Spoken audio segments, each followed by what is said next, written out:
यासाठी केला होता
यासाठी केला होता अठ्ठा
यासाठी केला होता अट्टहास, शेवटचा दिस गोड व्हावा. आता निश्चिंतेने पावलो विसावा, उडलिया था कृष्णेच्या. कौतुक वाटे झाली आवेचाचे, नाममंगळाचे तेने गुणे. आता निश्चिंतेने पावलो विसावा, कुंडलिया धावा तृष्णेच्या. तुका म्हणे मुक्ती परिणिली नोवरी, आता दिवस चारी खेळे मिळे. आता निश्चिंतेने पावलो विसावा, कुंडलिया धावा तृष्णेची. याजसाठी केला होता अट्टहास, शेवटचा दिस गोड व्हावा. आता निश्चिंतेने पावलो विसावा, कुंडलिया धावा तृष्णेची. प्रस्तुत प्रसंगी कीर्तनमूर्ती सेवेकरिता निवडलेला अभंग. जगद्गुरु जगतवंदनीय सर्वांच्या अंतःकरणाचा अधिष्ठान असणारे मौली तुकोबर आहे. त्यांचं 4 चरणांचं आहे आणि साधनेच्या माध्यमातून साध्यापर्यंत पोहोचल्यानंतर जी कृतकृत्यता व्यक्त करता येते, ती कृतकृत्यता या अभंगाच्या माध्यमातून तुकोबर व्यक्त करत आहेत. काय तुकोबर आपल्याला सांगणार आहेत तत्पूर्वी आपण एकदा संतांना नमन करूया.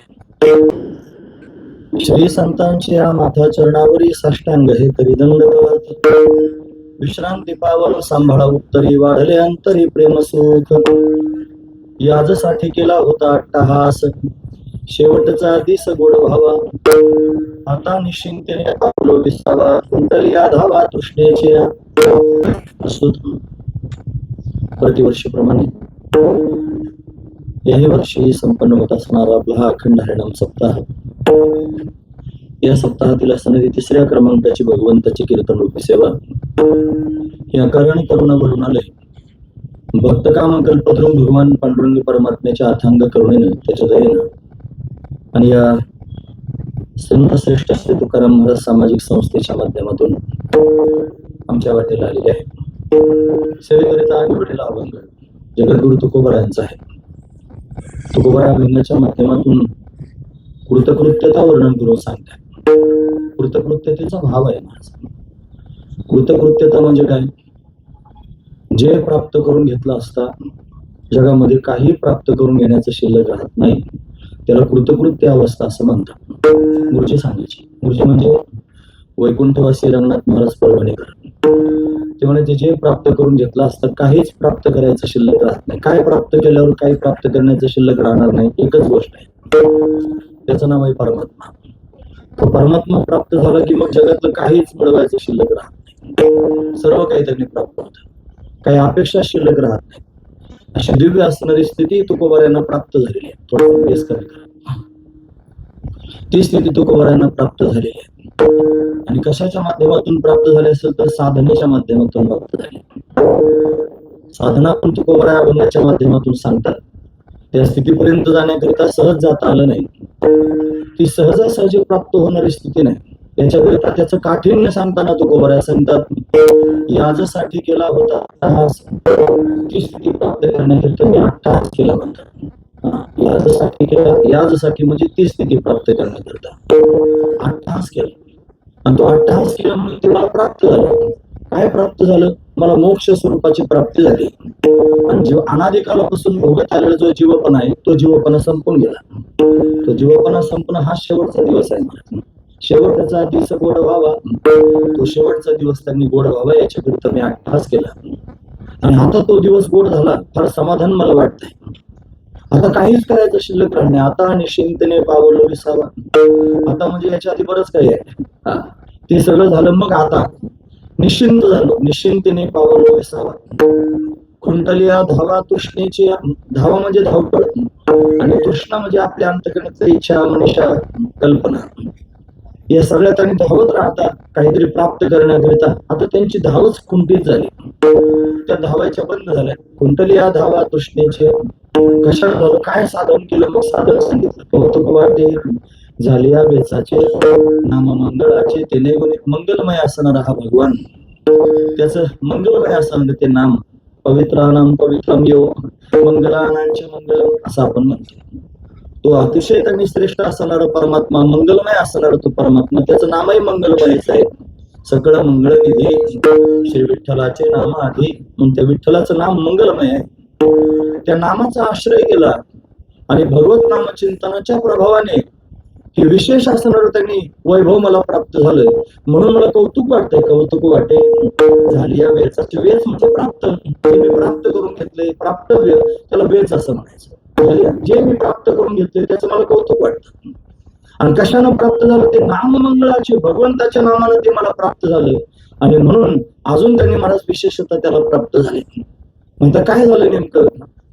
म्हणजे तुम्हाला काय अवस्था प्राप्त? ते म्हणजे तुका म्हणे मुक्ती परिणिवली. मुक्त स्थिती प्राप्त झाली. नवरीच प्राप्त करून घेतली. आणि कोणती नवरी जर प्राप्त केली असेल तर मुक्ती. मुक्ती म्हणजे मावशीचं नाव नाही, मुक्ती म्हणजे अवस्थेचं नाव आहे. ही मुक्त अवस्थाच प्राप्त करून घेतली. आणि आता जन्म मरणाचंही काही कारण शिल्लक राहिलं नाही. फक्त आयुष्यात शिल्लक राहिले जे 4 दिवस आहेत तेवढे खेळीमेळी त्यांनी आता काढायचे. तेवढा दिव्य असणारा भाव आहे. पण आता दिवस 4 खेळीमेळी. बघा परत हा आता शब्द आला. ते म्हणजे आता निश्चिंतने पावलो विसावा. आता दिवस 4 खेळीमेळी. आता निश्चिंत होऊन विसाव्याला प्राप्त झालो आणि मग मुक्त स्थिती प्राप्त करून घेतली. आता 4 दिवस जे शिल्लक आहेत आयुष्यात ते खेळीमेळी आहेत. उपक्रम करताना म्हणले शेवटचा दिवस गोड व्हावा, आणि उपसंहार करताना म्हणले 4 दिवस खेळीमेळी. मग शेवटचा दिवस जर तुमचं झालेला आहे, मग परत 4 दिवस कसे काय शिल्लक राहिले? त्याचं कारण असं आहे, आपण सगळेजण ज्याला शेवटचा दिवस म्हणतो त्याला ते शेवटचा दिवस म्हणत नाही. ते ज्याला शेवटचा दिवस म्हणतात तो आपल्याला माहितच नाही. महत्वाचा विचार आहे. तो तर माहित करून घेतला पाहिजे, हा महत्वाचा विचार आहे. म्हणून त्यांना जी स्थिती प्राप्त झाली ती त्यांनी या अभंगाच्या माध्यमातून व्यक्त केली. दिव्य असणारी अवस्था प्राप्त झाली. ती अवस्था प्राप्त करून घेण्याकरिताच माणसाचं जीवन आहे. आणि म्हणून आपण सुद्धा त्याच्याकरिता अट्टहास केला पाहिजे. हा त्यातला दिव्य भाव आहे आणि तो आपण सगळ्यांनी अंतःकरणामध्ये आत्मसात करून घेतला पाहिजे. म्हणून या अभंगाच्या माध्यमातून तुकोबा ते सांगतात असा अभंगाचा सरळ अर्थ पाहण्याचा आपण प्रयत्न केला. याजसाठी केला होता अट्टहास, शेवटचा दिस गोड व्हावा, आता निश्चिंतेने पावलो विसावा, खुंटलिया धावा तृष्णेची. प्रस्तुत गेल्या बऱ्याच वर्षांपासून अविरतपणे आपण हा सप्ताह या ठिकाणी संपन्न करतो. याच्या आधी बऱ्याच वेळेला सेवा करण्याचा योग आला. कीर्तनांच्या कथांच्या माध्यमातून हे सगळं संयोजक मंडळ त्यांनी आमच्या अतिशय त्यांनी संपर्कात आहे. त्यांच्या माध्यमातून सेवा करण्याचा हा योग गेल्या 2-3 वर्षात त्यांनी कडे येणं झालं नाही. कारण 1 वर्ष त्यांनी आजारपणात गेले, 1 वर्ष नर्मदा त्यांनी केलं, म्हणून 2 वर्ष आपल्या सर्वांच्या भेटीचा योग आला नाही. या वर्षी मात्र यांनी अट्टहास करून आणि सेवा झाली पाहिजे या उद्देशाने इथपर्यंत आमंत्रित केलं. आज 3राच दिवस आहे. अभंग त्यांनी चिंतनाकरिता शेवटच्या दिवसाचा घेतलेला आहे असं एखाद्याला वाटेल. अभंगात असं लिहिले की हा शेवटचा दिवस गोड व्हावा. महाराजांनी आदरणीय हरिभक्तीपद श्री मोरे महाराज तिथे आलेले आहेत. त्यांनी हा अभंग सुचवलाय. गोड असणारा अभंग आहे, चांगलं चिंतन त्याच्यात आहे. म्हणून रस्त्याने आम्ही तोच विचार करत होतो की ऐकणाऱ्या लोकांना वाटेल महाराजांनी शेवटच्या दिवसाचा अभंग घेतला, शेवटच्या दिवसाचा नाही. म्हणून किंवा एखाद्याला असं वाटेल की तुकाराम बीज थोडीच आहे आज, आता तुकोबा वैकुंठाला गेले म्हणून म्हणत असेल शेवटचा दिवस आहे, असा अर्थ त्याचा नाही. हा शेवटचा दिवसच काय वेगळा आहे म्हणून, आणि तो मंगलमय व्हावा, तो त्यांनी दिव्य व्हावा याच्याकरिता सगळ्यांनी अट्टहास केला पाहिजे. अट्टहास करणं म्हणजे आकांत करून प्रयत्न करणं, अकाट्य प्रयत्न करणं, कसोशीनं प्रयत्न करणं, असा त्यातला भाव आहे. म्हणून शेवटचा दिवस गोड करण्याकरिता त्यांनी अट्टहास केला. तुकोबराय म्हणतात काय आहे हा शेवटचा दिवस. हे बघा, आपण सर्वजण इथं बसलेलो आहोत, आपण मनुष्य योनीला प्राप्त झालेलो आहोत. ही मनुष्य योनी सहजासहजी प्राप्त होत नसते. ही मनुष्य योनी प्राप्त होण्याकरिता फार कष्ट असतात, फार दुर्लभ असणार ही योनी आहे. महाराज पूज्यपाद शंकराचार्यांनी वर्णन करून सांगितलं विवेक चूडामणीमध्ये, तरी हे दुर्लभम त्रयमेव एतत् देवानुग्रह हेतुकम मनुष्यत्वम मुमुक्षुत्वम महापुरुष संश्रय. ह्या 3 गोष्टी दुर्लभ आहेत. मनुष्यत्व दुर्लभ आहे, त्या मनुष्यत्वामध्ये आल्यानंतर पुन्हा मुमुक्षुत्व दुर्लभ आहे, आणि पुन्हा मोक्ष प्राप्त करून देणारं दुर्लभ आहे. 3 गोष्टी अतिशय दुर्लभ आहेत. हे मनुष्य शरीर जे प्राप्त होतं, कसं प्राप्त होतं महाराज म्हणतात, पावला हा देह कागटाळी आहे. काग म्हणजे कावळा, टाळी म्हणजे टाळी वाजवणे. आंधळ्या माणसाच्या हातामध्ये कावळा सापडला. कावळा काय सापडणारा पक्षी नाही म्हणत. जर कावळा वरचीवर सापडत असता तर लोकांनी पिंजऱ्यात घालून ठेवला असता, नाही तर दशक्रिया त्याची वाट पाहतात लोक. लोकांनी कावळा पाळला असता, त्यावेळेला मोकळा सोडून द्यायचा आणि मग तो पिंडाला शिवणला, त्यातला भाव त्यांनी. पण तसं काही कावळा हाताला येतच नसतो. कावळा त्यांनी पक्षी, तो पक्षी त्यांनी सापडला, अंध व्यक्तीला सापडला. त्यांनी भजन करत होता, विठ्ठल विठ्ठल म्हणत होता, आणि कावळ्याला पण कळतं, हुशारच कावळा असतो, चतुर म्हणून नाही त्याला कळत, त्याला दिसत नाही काय. तो त्याच्या जवळून त्यांनी प्रवास करतो, त्याची टाळी वाजवायची, कावळा सापडण्याची वेळ एकच झाली, तो कावळा हातामध्ये सापडेल. आता त्यांनी धरून ठेवला. योगायोगानं दवंडी झाली होती, दवंडी पेटली होती. कोणीतरी कावळा आणून दिला तर त्याला बक्षीस प्राप्त, धरूनच ठेवला महाराज त्यांना. दवंडी आणलं, तो धरला कावळा राजेच्या समोर नेला, आणि नेल्यानंतर तो कावळा राजे साहेबांच्या स्वाधीन केला. त्यानं तो घेतला, पिंजऱ्यात घातला, पण त्या राणीला आणखी लालसा निर्माण झाली. तुम्हाला हा फक्त कावळाच आहे.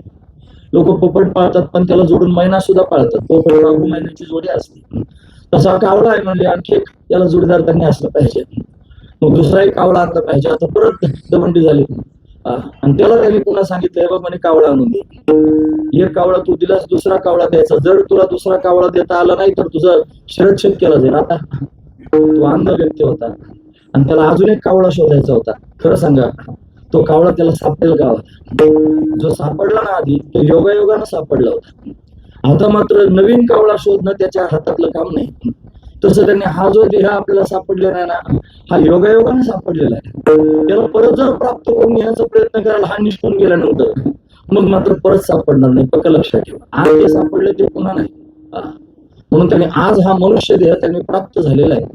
हा सामान्य नाही, दुर्लभ आहे. नरदेह दुर्लभ जाणा. हा नरदेह दुर्लभ आहे महाराज, सहजासहजी प्राप्त होणार आहे.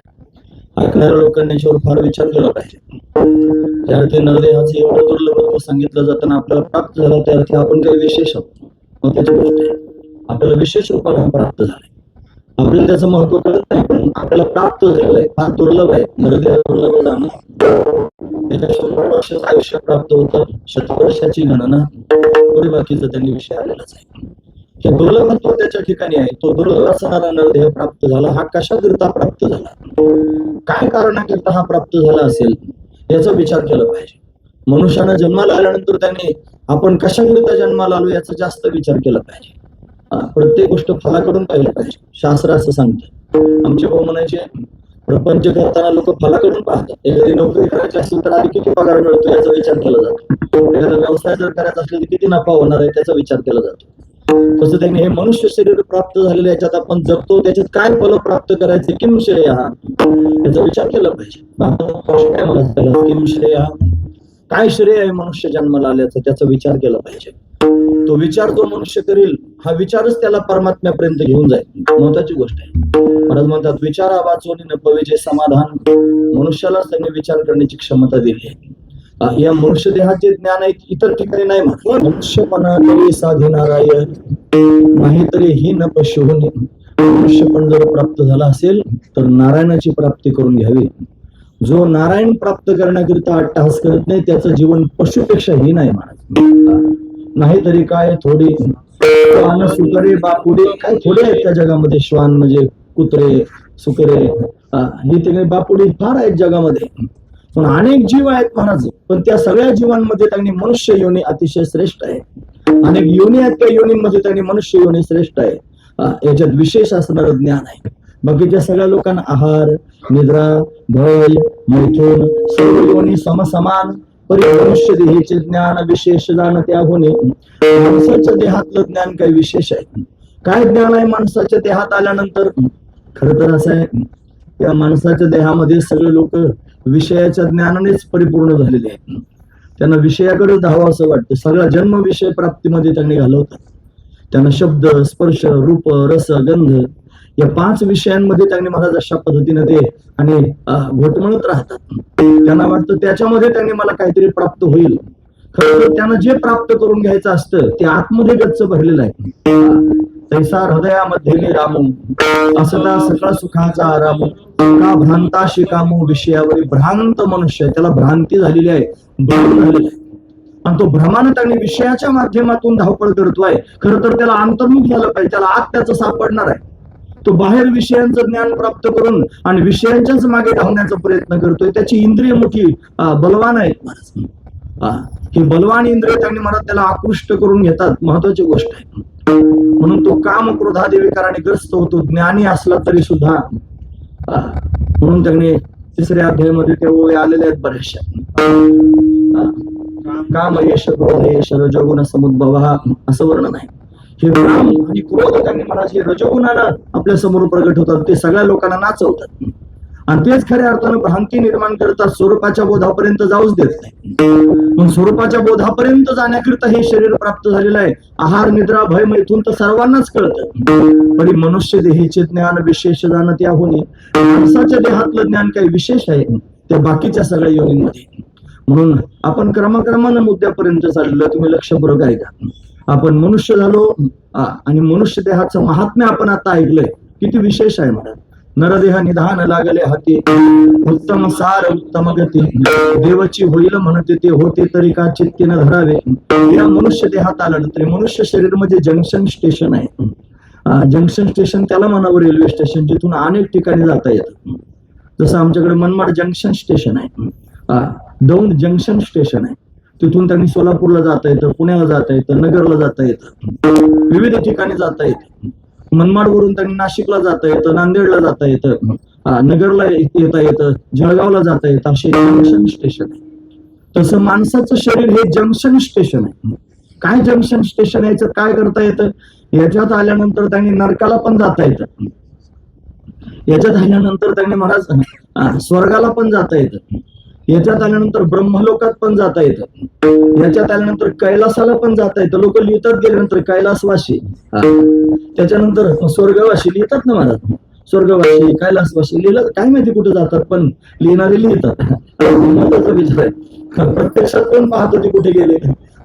त्याच्यापेक्षा विशेष असं त्यांनी महाराज लिहिलं जातं वैकुंठवासी. त्याच्यातून वैकुंठाला सुद्धा जाता येतं. किती ठिकाणं सांगितली मी तुम्हाला, नरकात जाता येतं, स्वर्गात जाता येतं, ब्रह्मलोकात जाता येतं, कैलासात जाता येतं, वैकुंठात जाता येतं. या सगळ्या ठिकाणी जसं जाता येतं तसंच या मनुष्य शरीरात आल्यानंतर मोक्ष पदाला सुद्धा जाता येतं, मोक्ष स्वरूपाची प्राप्ती करून घेता येते.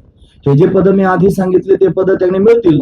ते पद त्यांनी म्हणा तुमच्या पुण्याची सामुग्री जोपर्यंत आहे तोपर्यंत राहते, पुन्हा खाली यावं लागेल. स्वर्ग जरी मिळाला तर क्षिणे पुण्य मरते लोकम विशंती, तया पुण्याची पावते सरे, सवेची इंद्रपणाची होती उतरे, मग येऊ लागते माघारे मृत्यू लोक, परत मृत्यू लोकात यावं लागेल. म्हणून त्यांनी महाराज वैकुंठात जरी जायचं म्हणलं तरी वैकुंठात जावं या तपाचे सायास तिथं त्याने जातो, पण कल्पापर्यंत राहील. त्याच्यानंतर पुन्हा त्याला अशा पद्धतीने जन्माला यावं लागेल. जर जीवपणा घालवला नाही, मुक्त झाला नाही तर तसंच या मनुष्य देहात आल्यानंतर मोक्ष स्वरूपापर्यंत जाता येतं, मोक्ष प्राप्त करून घेता येतो, मुक्त होता येतं. हा महत्वाचा विचार आहे. आपल्याकडे तेवढं सामर्थ्य आहे, देवानं आपल्याला तेवढा अधिकार दिलेला आहे. एवढा अधिकार नारायणी कृपावलोकने दिलेला. याच्यात त्यांनी काय काय मिळालं तुम्ही ऐकतात ना सर्व. आपलंच त्यांनी मी सांगतोय आपल्या समोर बघा ना, शरीर मिळालं, भाग्यवान होता. पण या शरीरामध्ये इंद्रिय मिळाले, ती इंद्रिय सुद्धा भगवत प्राप्तीकरिताच मिळाले. दिले इंद्रिय हात पाय कान डोळे मुख बोलाया वचन, जेन तो जोडसे नारायण नासे जीवपन भवरोग. बघा ना, एक वाक्य लक्षात ठेवा तुम्ही काय सांगते ते. म्हणजे दिले इंद्रिय, सगळे इंद्रिय दिले, हात दिले, पाय कान नाक डोळे सगळं दिलं. कशाकरिता? जेणे तू जोडशी नारायण, तुला नारायणाची प्राप्ती होईल त्याच्याकरिता इंद्रिय दिलेले आहेत, भजन करण्याकरिता. आणि त्याचा पुढचा मुद्दा विशेष सांगितला, नासे जीवपणा भवरोग, जीवपणा घालवण्याकरिता आणि आपल्याला लागलेला भवरोग घालवण्याकरिता हे शरीर मिळालेलं आहे, इंद्रिय मिळाली. म्हणजे शरीर मिळालं ते महत्वाचं, त्याच्यात इंद्रिय मिळाले ते अजून महत्वाचं. पुन्हा नुसतं शरीर इंद्रिय मिळून काय करता म्हणत, काही मुलं असे असतात जन्माला येतात आणि तास दोन तासातच जातात. मग शरीर मिळालं नाही का? मिळालं. इंद्रिय मिळाले नाही ते मिळाले, पण काय मिळालं नाही? आयुष्य मिळालं नाही, आयुष्य मिळालं नाही. आयुष्य पण महत्वाचं आहे ना. पण आपल्याला आयुष्य पण दिलं देवानं, शरीर दिलं, इंद्रिय दिले, आयुष्य दिलं. आणि कशाकरिता दिलं? काय करणार आयुष्याच्या माध्यमातून? सच्चिदानंद पदवी घेणे, आयुष्याचे या साधने सच्चिदानंद पदवी घेणे. या आयुष्याच्या साधनानं आणि सच्चिदानंद पदापर्यंत आपल्याला जाता येऊ शकतं. एवढा अधिकार पण दिला देवानं, एवढा अधिकार नारायणी कृपावलोकने दिलं. काय नारायण आपल्याकरता करायचं सांगा. त्यानं उपकार केला, शरीर दिलं, आयुष्य दिलं, इंद्रिय दिली, आणि त्याच्यात त्यांनी महाराज आपल्याला बुद्धी दिली. महाराज हा महत्वाचा विचार आहे अजून. कारण बुद्धी तर सगळ्यांनाच आहे, खाण्यापिण्याची. मगच आपण ऐकलं आहार निद्रा भय मैथून सर्व योनी समसमान. त्यांना बुद्धी नाही का? आहे ना महाराज बुद्धी. असे हुशार असतात पशु पक्षी सुद्धा. काय सांगायचं तुम्हाला, पोपट्याला जर बोलायला शिकलो तर हुबेहूब तुमच्यासारखंच बोलतो महाराज तो. हुबेहूब त्याला काय म्हणाल ते बोलायला सुरुवात करतो. बैल काय हुशार नसतो. तुम्हाला नाही शहरातल्या लोकांना बैल काय करतो ते बैलगाडी जर त्याला जुंपायचं असलं ना की मग काय करायचं, ती बैलगाडी त्यांनी तिचे जे त्या धुऱ्या असतात ना त्या फक्त अशा वर उचलायच्या आणि बैल मोकळा सोडायचा. तो मोकळा सोडल्यानंतर तो येतो आणि स्वतःहून त्याच्यात अशी मान घालतो आणि खांद्यावर त्यांनी ते जू घेतो आणि चालायला लागतो. त्याला काही म्हणावं लागतं, तू चल आणि खांद्यावर घे म्हणून. म्हणजे बुद्धीशिवाय त्याला कळालं का? त्याला बुद्धी आहे, पण त्याला तेवढीच बुद्धी आहे. काही लोकांची तेवढीच बुद्धी असते, त्याच्यामुळे लोक त्यांना बैल म्हणतात. हा महत्वाचा विचार आहे. नाहीच काही कळालं आणि फार वेळा समजून सांगायचं ते सहज म्हणते बैला, अरे तुला समजत कसं नाही, त्याला बुद्धीच तेवढी महाराज. हा महत्वाचं. म्हणून माणसाला बैल म्हणण्याचं कारण एवढंच आहे, कारण त्याची बुद्धीच तेवढी. फक्त बैल म्हणून थांबत नाही, तो फार म्हणतात. काय सांगावं, एखादा फारच निर्बुद्ध असतो, त्याला काही समजतच नाही महाराज. मग त्याला नाईलाज असतो, कंटाळेला मनुष्य म्हणते टोनग्या. अरे तुला किती सांगू मी, तुला समजतं की नाही? माणसाला टोनगा म्हणण्याची वेळ येते, कारण त्याची बुद्धीच तेवढीच निमित्त झाली. हा महत्वाचा विचार. आपल्या बुद्धीचा जर वेळ आपण त्यांनी फक्त याच कारणाकरिता केला तर नाईलाज असतो. आपण गाढवासारखे, बैलासारखे, टोनग्यासारखेच जीवन जगतो आहोत. लक्षात ठेवा मी काय सांगतो ते. पण आपलं जीवन गाढवासारखं, बैलासारखं त्या पशु पक्ष्यांसारखं कुत्र्यासारखं जीवन त्यांनी आपलं खर्च होऊ नये आधी प्रमाणे देऊन झालेत माझे, नाहीतरी काय थोडे श्वान सहरे बापुडे असं आपण आधी म्हणून झालेलं आहे महाराज. नाहीतर हीन पशु होणे मग पशुपेक्षा हीन त्यांनी असंही आपलं म्हणून झालेलं आहे. म्हणजे त्यांनी मनुष्य पण भगवंताला जोडण्याकरिता मुक्त होण्याकरिता प्राप्त झालेला आहे. आणि याच्यात जर मुक्त होण्याकरिता बिलकुल अट्टहास केला नाही, कधी त्याचा विचार सुद्धा केला नाही. काही लोक वर्षानुवर्ष कीर्तन ऐकतात, वर्षानुवर्ष पोथ्या वाचतात, त्यांना त्याच्यातून वेगळाच भाव असतो मनामध्ये. मी कीर्तन ऐकायला गेलो म्हणजे पारमार्थिक झालो, बस. मी त्यांनी पंढरपूरला पायी गेलो घरी आलो म्हणजे मी पारमार्थिक झालो, आपला एवढाच परमार्थ. अरे पण हे सगळं करायचं कोणत्या कारणाकरिता हे कळालंच नाही तुला. आमचे भाऊ म्हणायचे कहा गए तू, कहा नाही केला आहे तू, कुछ नाही. कुठे गेला म्हणे, कुठे नाही, काय आणलं, काहीच नाही आणलं. गेला कशाला होतास? अरे तू 15-20 दिवस चालत चालत पंढरपूरला गेला, परत मागे आला. तू पारायणाला जाऊन बसला, बोट फिरवीत राहिला. तू कीर्तनाला जाऊन बसलास, कीर्तन त्यांनी जन्मभर कीर्तन ऐकले, पण का कीर्तन ऐकायचं, त्याच्यातून घ्यायचं काय तुला कळालंच नाही. कीर्तनकारानं कीर्तनामध्ये थोडेफार विनोद केले की मग ते ऐकले, विनोदच लक्षात ठेवायचे. आज कीर्तनकार काही छान कीर्तन झालं आणि त्यांनी असं सांगितलं, फक्त विनोदच लक्षात ठेवायचे. त्यांनी सांगितलेल्या प्रक्रिया पण लक्षात ठेवल्या पाहिजे. त्या प्रक्रिया आपल्या जीवनाचं कल्याण करतील. हे कीर्तन उद्धाराचं साधन आहे. कीर्तनाचं अंग होय अंग हरिरूप. कीर्तन फार चांगलं आहे महाराज. हे हरिरूप करून टाकण्याचं साधन आहे. म्हणतात ब्रह्मीभूत काया होत असे कीर्तनी, भाग्य तरी ऋणी देवायसा, घोटविन लाड ब्रह्मज्ञान हाती भित्तात्मस्थिती सांडवीन. कीर्तनाचं हे कीर्तन भगवंतापर्यंत जाण्याचं साधन आहे. त्यापेक्षा महाराज म्हणतात नाचू कीर्तनाचे रंगी, ज्ञान दीप लावू जगी. ज्ञानाचे दिवे या कीर्तनात लावले जातात, हा महत्वाचा विचार आहे. म्हणजे या कीर्तनात बसल्यानंतर बोध प्राप्त होतो. या कीर्तनामध्ये बसल्यानंतर त्यांनी महाराज श्रवणाच्या मिसे वैसावे योनी, साम्राज्य भवनाचा अधिकारी होऊ शकतो महाराज. तो काही सामान्य आहे का? तरी अवधान ऐकले तिचे मग सर्व सुखाशी पात्र होईजे, हे प्रत्युत्तर माझे उघडा म्हणतात. म्हणून फक्त श्रवण केलं तरी सुद्धा आम्ही करतो सगळं म्हणून याला कीर्तन म्हणायचं. तुम्ही करतात त्याला श्रवण म्हणायचं. श्रवणम कीर्तनम स्वतंत्र भक्ती आहेत म्हणायची. नुसतं कीर्तन जरी करत राहिलं तरी भगवंतापर्यंत जाता येईल, पण त्या श्रद्धेनं त्या भावनेने केलं पाहिजे. आणि नुसतं श्रवण जर केलं तरी उद्धार होईल. महाराज म्हणतात श्रवणे परीक्षिती तरला भूपती, 7 दिवसा मुक्ती झाली तया, 7 दिवसात राजाचा उद्धार झाला.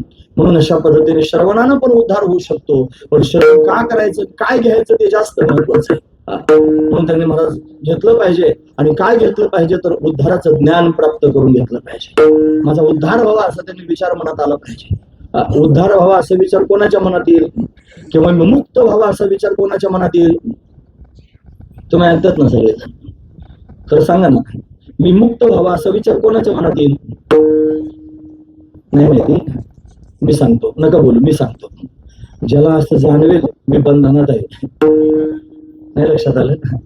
ज्याला असं जाणवेल मी बंधनात आहे तोच विचार करील मला मुक्त व्हायचं. ज्याला माहितच नाही मी बंधनात आहे तो मुक्त व्हायचा विचारच कशाला करील? आपण सगळे बंधनात आहोत असं म्हणल्यावर लोक म्हणतात आम्हाला कुठं साखर दंड बांधलेले, तू म्हणतो आम्ही बंधनात. काय बंधन आहे आपल्याला? आपल्याकडे फार बंधन आहेत. आपल्याकडे अहमचं बंधन आहे, मी. आपल्याकडे ममचं बंधन आहे, माझे. हे बंधनच आहे, हे बंधनांचे नाव आहेत ना. आपल्याला पाश आहेत, पाशात आपण बांधलो गेलो आहोत. आपल्याकडे पाश आहे, आपल्याकडे धन पाश आहे, आपल्याकडे तारा पाश आहे, आपल्याकडे पुत्र पाश आहे, आपल्याकडे स्वजन पाश आहे, आपल्याकडे आशा पाश आहे. किती पाश सांगितले मी तुम्हाला? ग्रहपाश म्हणजे काय? घरात अडकलेला जीव. घरात जीव अडकतो ना मला, सामायिक घर असावं, भिंत असावी, आणि 2 भाऊ राहत असावे, एक भिंत दोघांच्या मध्ये सामायिक असावी, आणि त्याने तिकडून त्यांनी खेळा ठोकावा. तो दणदण वाजायला लागला, इकडच्या बाजून जर थोडासा पाप उडायला लागले, थांब ना, खेळा ठोकतोच, माझ्या काळजात ठोकल्यासारखं होतं ना. घरात जीव अडकलेला आहे त्याचा. लक्षात ठेवा, मी काय सांग, याला पाश म्हणायचं, ग्रहपाश. धनपाश, धनात त्यांनी जीव अडकतो, हा पाशच आहे म्हणा. पत्नीचा पाश आहे, दारापाश, पत्नीशिवाय त्याला चैन पडत नाही, दारापाश. पुत्र पाश, स्वजन पाश, हे सगळे पाश आहेत. सगळ्यात मोठा पाश जर कोणता असेल तर आशा पाश. आशा पाश, आशा पाश त्यांनी फार बलवान असणारा पाश. ज्याला परमार्थ करायचा असेल महाराज म्हणतात की आशा ही समूळ खणून काढावी, देवाचं बसावी. तुका म्हणे म्हणून आशा त्यांनी महाराज भयंकर आहे, ती त्यांनी मला टाकली पाहिजे. कशाची पण आशा असू शकते, संसारात मनुष्य आला की त्याला बाकीच्या सगळ्या आशा असतात. बाकीच्या सगळ्या आशा त्यांनी अंतःकरणात साठवण्यापेक्षा एकच आशा आपल्या अंतःकरणात निर्माण व्हावी, मनुष्य देह प्राप्त झाल्यानंतर मुक्त होण्याची आशा. मी मुक्त होईल का? मला या बंधनातून सुटता येईल का? हे पाश मला तोडता येतील का? भगवंताला विनंती केली पाहिजे, तेव्हा माझी चित्त तुझे पायी काही धरोनिया पाही भोहा तारी तारा चतुरा तो शिरोमणी गुण लावण्याची खाणी मुकुट सगळा मणी धन्य तोची विठोला. करी अतिबिराचा नाश उदय होणे प्रकाश आणि तोडी आशा पाश तरी वास हृदय. थोडासा येतो द्या बरोबर. थोडी तुम्हाला फार कुरकुर करतो बाबा, मला कशाला प्रॉब्लेम आहे, थोडासा कोरडा पडतो कसा. थोडी आशा पाश तरी वास हृदय. आशेचा पाश आहे आणि मला नाही तोडताय, तू तोड देवा, असं भगवंताच्या समोर म्हणावं. हे सगळे सगळे पाश कोणाजवळ येतात? ते सगळे पाश जीवाजवळ त्यांनी जमा झाले. जन्म मरणाची परंपरा जीवानं केलं पाहिजे. आपण जीव आहोत हे कळालं पाहिजे. आपण कोणत्या भावनेत आहोत हे जास्त महत्वाचं आहे. आपण सगळेजण त्यांनी कोणत्या तरी भावात वावरत असतो. 90% लोक एकच भाव पडतात धोरणात, त्याचं नाव आहे देहभाव. प्रत्येकाला वाटतं मी देहच आहे, शरीर आहे. याच्यापेक्षा जरा साधू संतांच्या संगतीत गेलं तर आणखी जरा दृष्टी उंच होते. मग त्याला कळतं मी जीव आहे, याला जीव. त्याच्यापेक्षा श्रेष्ठ भाव त्यांनी पोटात तयार होऊ शकतो, त्याला म्हणायचा आत्मभाव. त्याच्यापेक्षा श्रेष्ठ भाव आहे ब्रह्मभाव. आणि ब्रह्मभाव प्राप्त झाल्यानंतर काही शिल्लक राहिलं नाही की मग पुन्हा त्याच्यापेक्षा श्रेष्ठ आहे प्रेमभाव. असे भाव आहेत, भावाचे प्रकार आहेत. आपण कोणत्या भावात? कीर्तनकार असं बोलायला लागले की मनाला प्रश्न विचारला, आपण कोणत्या भावात? आपल्याला काय आहे? मी शरीर आहे असं वाटतं, की मी जीव आहे असं वाटतं, की मी आत्मा आहे असं वाटतं, की मी ब्रह्म आहे असं वाटतं, की मी त्यांनी भगवंताचा भक्त आहे असं वाटतं? काय नेमकं वाटतं आपल्याला? आपण आपला विचार केला पाहिजे, आत्मपरीक्षण केलं पाहिजे. म्हणून त्यांनी मनुष्य शरीर दुर्लभ प्राप्त झाले आहे, याच्यामध्ये विचार करावा. कशाचा? या सगळ्या गोष्टींचा विचार करावा. म्हणे मी हा कोण करावा विचार, म्हणे ज्ञानेश्वर निवृत्ती सत्य कोण आहे याचा विचार करा. इथं बसलेल्या प्रत्येक माणसाला जर प्रश्न विचारला ना, तुम्ही कोण आहात, तुमच्याकडे उत्तर नाही का? सगळ्यांकडे उत्तर आहे. प्रत्येक माणूस उत्तर देईल, मी अमुक अमुक आहे. कोणी त्यांनी महाराज म्हणे मी मनुष्य आहे, कुणी म्हणे मी अमक्या जातीचा आहे, मी अमक्या धर्माचा, मी अमक्या पंथाचा, मी अमक्या वर्णाचा, मी अमक्या आश्रमाचा. असा प्रत्येक मनुष्य स्वतःचा परिचय भिन्न भिन्न रीतीने त्यांनी देईल. पण हा सगळा आपला परिचय नाही. आपला परिचय याच्यापेक्षा काय वेगळा आहे. काय परिचय आपला? आपला परिचय मी आत्मा आहे आणि आत्माच ब्रह्मरूप आहे. हा आपला ओरिजिनल असणारा परिचय आहे. आणि हा परिचय आपण विसरलेलो आहोत. आत्मबोधाचा विसर आपल्याला पडलेला आहे आणि म्हणून आपण नवीन परिचय तयार केलेला आहे. नवीन आपला परिचय आहे. तो नवीन परिचय म्हणजे मी जीव झालो आणि हा सगळा माझा परिचय, हा परिवार माझा झाला. मी जन्माला आलो, ही माझी आई आहे, ही माझी वडील आहेत, मी त्यांचा मुलगा आहे, ही माझी बायको आहे, ही माझी मुलं आहेत आणि हे माझे त्यांनी परिवारातले सगळे लोक आहेत. हा परिचय मी तयार केला. या परिचयातच मी जीवन जगतोय. लक्ष करू काय का मी काय सांगतो, फार महत्वाचं चिंतन मी आपल्या समोर सांगतोय की याच विचारात सगळे लोक आहेत. कधी असा विचार नाही करू त्याच्यापेक्षा वेगळा. खरं तर याच्यापेक्षा वेगळा विचार करावा. ज्यांनी याच्यापेक्षा वेगळा विचार केला नाही, या मुलाबाळांच्या, घरादाराच्या, भाऊबंधांच्या आणि सोयऱ्याधाऱ्यांच्या परिवाराच्या बाहेर जाऊन तेच काहीतरी विशेष करू शकले महाराज. खरंच हे सगळे साधू संत त्यांनी त्यांची नावं आज आपण घेतो, काय घेतो? त्याचं कारण याच्या पलीकडे गेले महाराज. आणि याच्या पलीकडे जाऊन त्यांनी विचारात करण्याकरिता उभे राहिले. शरीराला नश्वर समजले, जीवपणा बाधक ठरवला, आत्मा शाश्वत ठरवला, ब्रह्म व्यापक स्वरूपाने त्यांनी व्यापक स्थिती प्राप्त झाली म्हणून त्या विशेष असणाऱ्या विचारावर आरूढ झाले. आणि सगळे विचार संपल्यानंतर पुन्हा भगवंताच्या भक्तीत चिंब झाले. ही मोठी अवस्था आहे. हे बाजूला झाले म्हणूनच या सगळ्या गोष्टी केल्या. आपणही काहीतरी केलं पाहिजे. महाराज म्हणतात सांगते तुम्हा वेगळं निघा.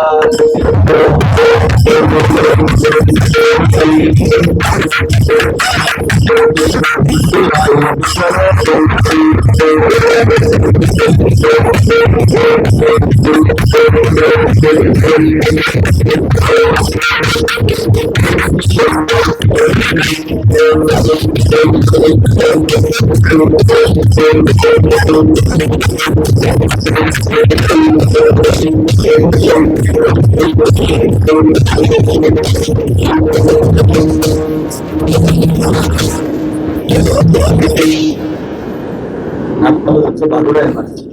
ते म्हणतात सांगते तुम्हा वेगळं निघा, वेगळं निघून संसार बघा, वेगळं निघून संसार बघा. म्हणजे हा ज्या संसारात तुम्ही अडकलेले आहात ना, थोड्या वेळ त्या संसारापासून जरा बाजूला उभे राहा आणि बाजूला उभं राहून त्या संसाराकडे बघा. मग तुम्हाला कळेल हा संसार तर असत आहे, जड आहे, हा दुःखरूप आहे आणि मी या संसारापेक्षा निश्चितपणे वेगळाच आहे. अशी भावना ज्याच्या अंतकरणात दूर होईल आणि मग तो त्या संसाराला परत बेलगणार नाही, तो त्याला चिकटणार नाही, उलट या संसार बंधनातून मुक्त होण्याकरिता प्रयत्न करेल, त्याच्यातून बाजूला होण्याकरिता प्रयत्न करेल. खरं सांगतो, लक्षपूर्वक आहे का? हे बघा, हा जो संसार आपण तयार केला कुठपासून सुरू झाला आणि कुठपर्यंत आहे माहितीये तुम्हाला? हा फक्त पहिल्या श्वासापासून शेवटच्या श्वासापर्यंतच आहे. आई वडील बायका मुलं जे आहेत ना आपले सगळे, आपण ज्यांना आपलं म्हणतो ज्यांच्याकरिता आपण टास करतो, हे फक्त पहिल्या श्वासापासून शेवटच्या श्वासापर्यंत आहे.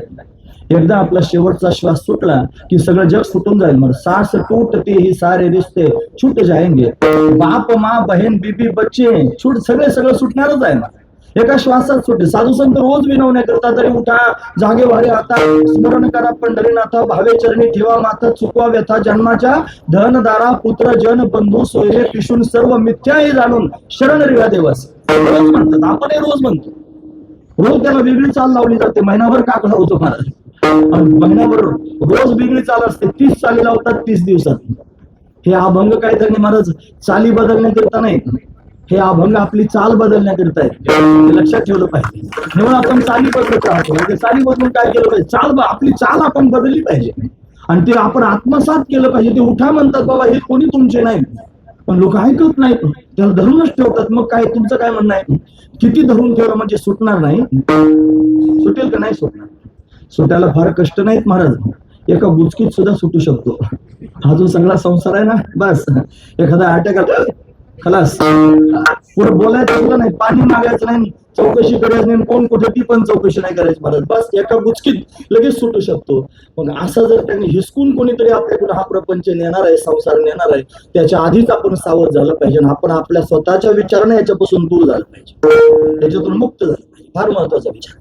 आणि तो कशामुळे त्यांनी आपल्याला बाधतो? तर आपण जीवपणाला आलेलो आहे म्हणून. हा जीवपणा म्हणजे काय हो? आपण जीव झालो म्हणजे नेमकं काय झालं?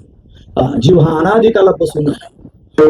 बरेच पदार्थ अनादी आहेत, आपण रोज ऐकत आहे. त्या दिवशीच्या कीर्तनात येतो, तुम्ही ऐकले, मी परत ते सांगणार नाही. पण जीव हा अनादी आहे इथपर्यंत ठीक आहे.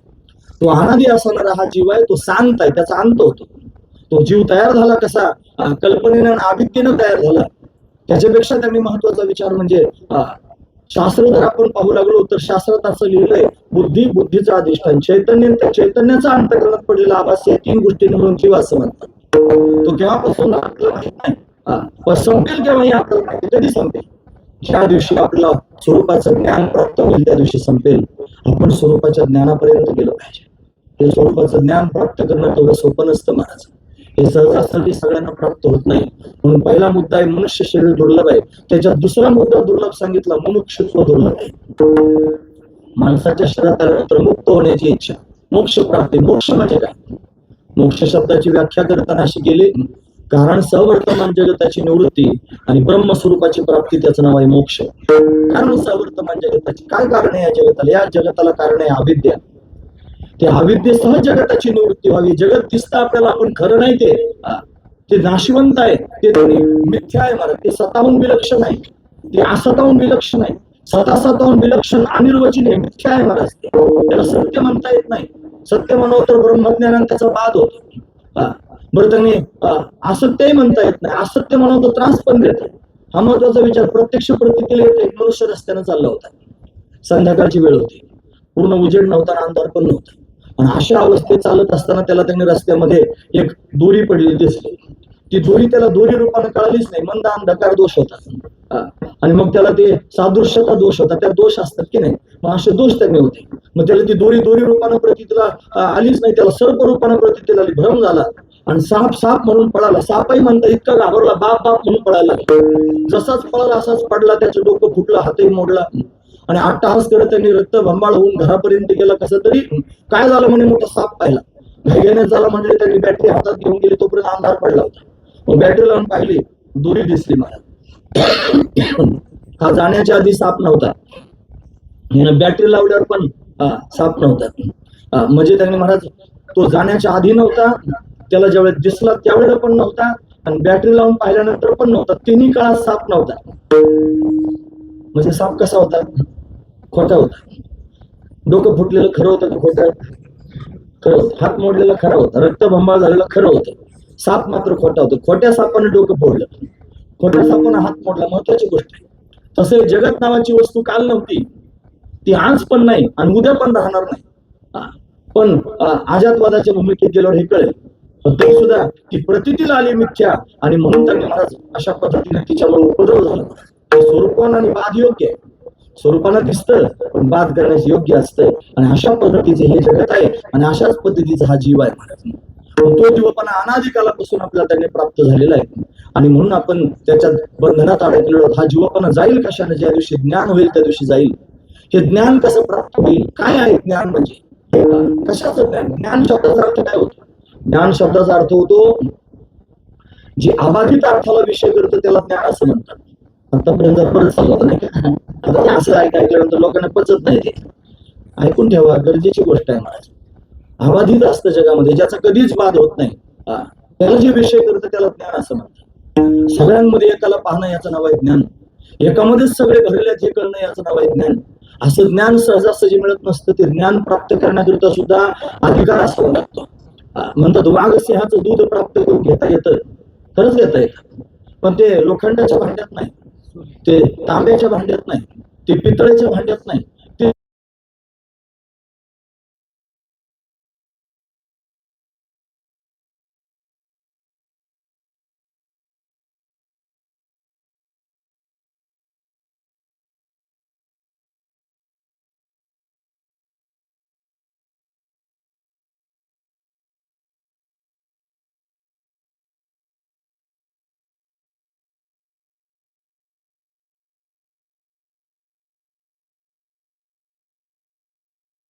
सूक्ष्म असली पाहिजे. अजून त्यांनी बुद्धीचे प्रकार सांगितले. कर्पूर बुद्धी, कापूर, भीमसेनी कापूर असतो. दिव्याची ज्योत पेटवली की कापूर तो त्या दिव्याला आपल्याकडे ओढून घेतो महाराज. अशी कर्पूर बुद्धी असते. काहींची तैल बुद्धी असते. मग ती विहीर असावी, त्याच्या मध्यभागी तेलाचा एक थेंब टाकावा. सगळ्या विहिरीवर तवंग तेलाचा येतो. तसे काही लोक आहेत महाराज, थोडं सांगावं त्यांना फार जास्त कळतं. अशी काही समाजात लोक आहेत. थोडं त्यांनी सांगायला सुरुवात केली की काय सांगणार आहे ते त्याच्या आधीच त्यांना कळतं. कर्पूर बुद्धी, ओढून घेतात त्याचं. अजून त्यांनी बुद्धीचे प्रकार. तुम्हाला खोगीर बुद्धी. खोगीर कळतं का?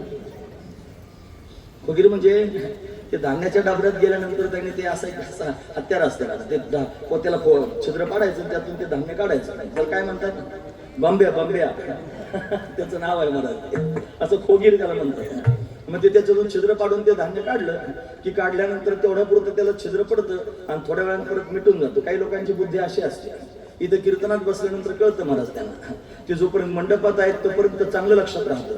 पंक्ती होईपर्यंत सुद्धा लक्षात राहतं. एकदा पंक्ती वगैरे झाल्या झटकून मोकळं झाले की जे ऐकलं तर ते मंडपाच्या बाहेर जाईपर्यंत लुप्त होऊन जातं. जसं ते पोतं परत मिटून येतं तसं ते लुप्त होतं. त्याच्यापेक्षा एक बुद्धी, तिचं नाव आहे मेनी बुद्धी. मेणबत्तीमध्ये जर दाबून ठेवलं बाहेर काढलं की जेवढं छिद्र पडतं तेवढंच राहतं. काही लोकांना जेवढं सांगितलं तेवढंच कळतं, पुढचं कळत नाही, मागचं कळत नाही. मेनी बुद्धी असते. त्याच्यापेक्षा अजून एक बुद्धी आहे महाराज खराब. तिचं नाव आहे गौरी बुद्धी. गौरी धुपतच राहते. जर नाही चांगली पेटली तर तिथं धुरच निघत राहतो सारखं. काही लोक अशाच विचाराचे असतात. किती समजून सांगायचे तिथं सारखी धुपतच राहतात. हे म्हणजे काय सांगा, हे म्हणजे काय सांगा, असं त्यांनी होतच राहतं. त्याच्यापेक्षा बेकार बुद्धी आहे महाराज. तिचं नाव आहे शेनी बुद्धी. शेनी कळते ना तुम्हाला? शहरातली एक मुलगी खेड्यात गेली म्हणतात. स्वयंपाक करत होती आणि स्वयंपाक करताना आता सुनबाई घरात आल्यामुळे सासूबाई मुक्त झाल्या. त्याला लागलं फिरायला. स्वयंपाक करत असताना भाजी शिजायला ठेवली होती चुलीवर. भाजी अर्धी शिजून झाली होती आणि अर्धी तंग राहिली होती. त्या गोवऱ्या संपून गेल्या. आता काय करायचं? तिला प्रश्न पडला. सासूबाई घरी नाहीत आणि आता गोवऱ्यात नाहीत, मग काय केलं पाहिजे? तिने विचार केला. गोवऱ्या शेणापासून तयार करतात.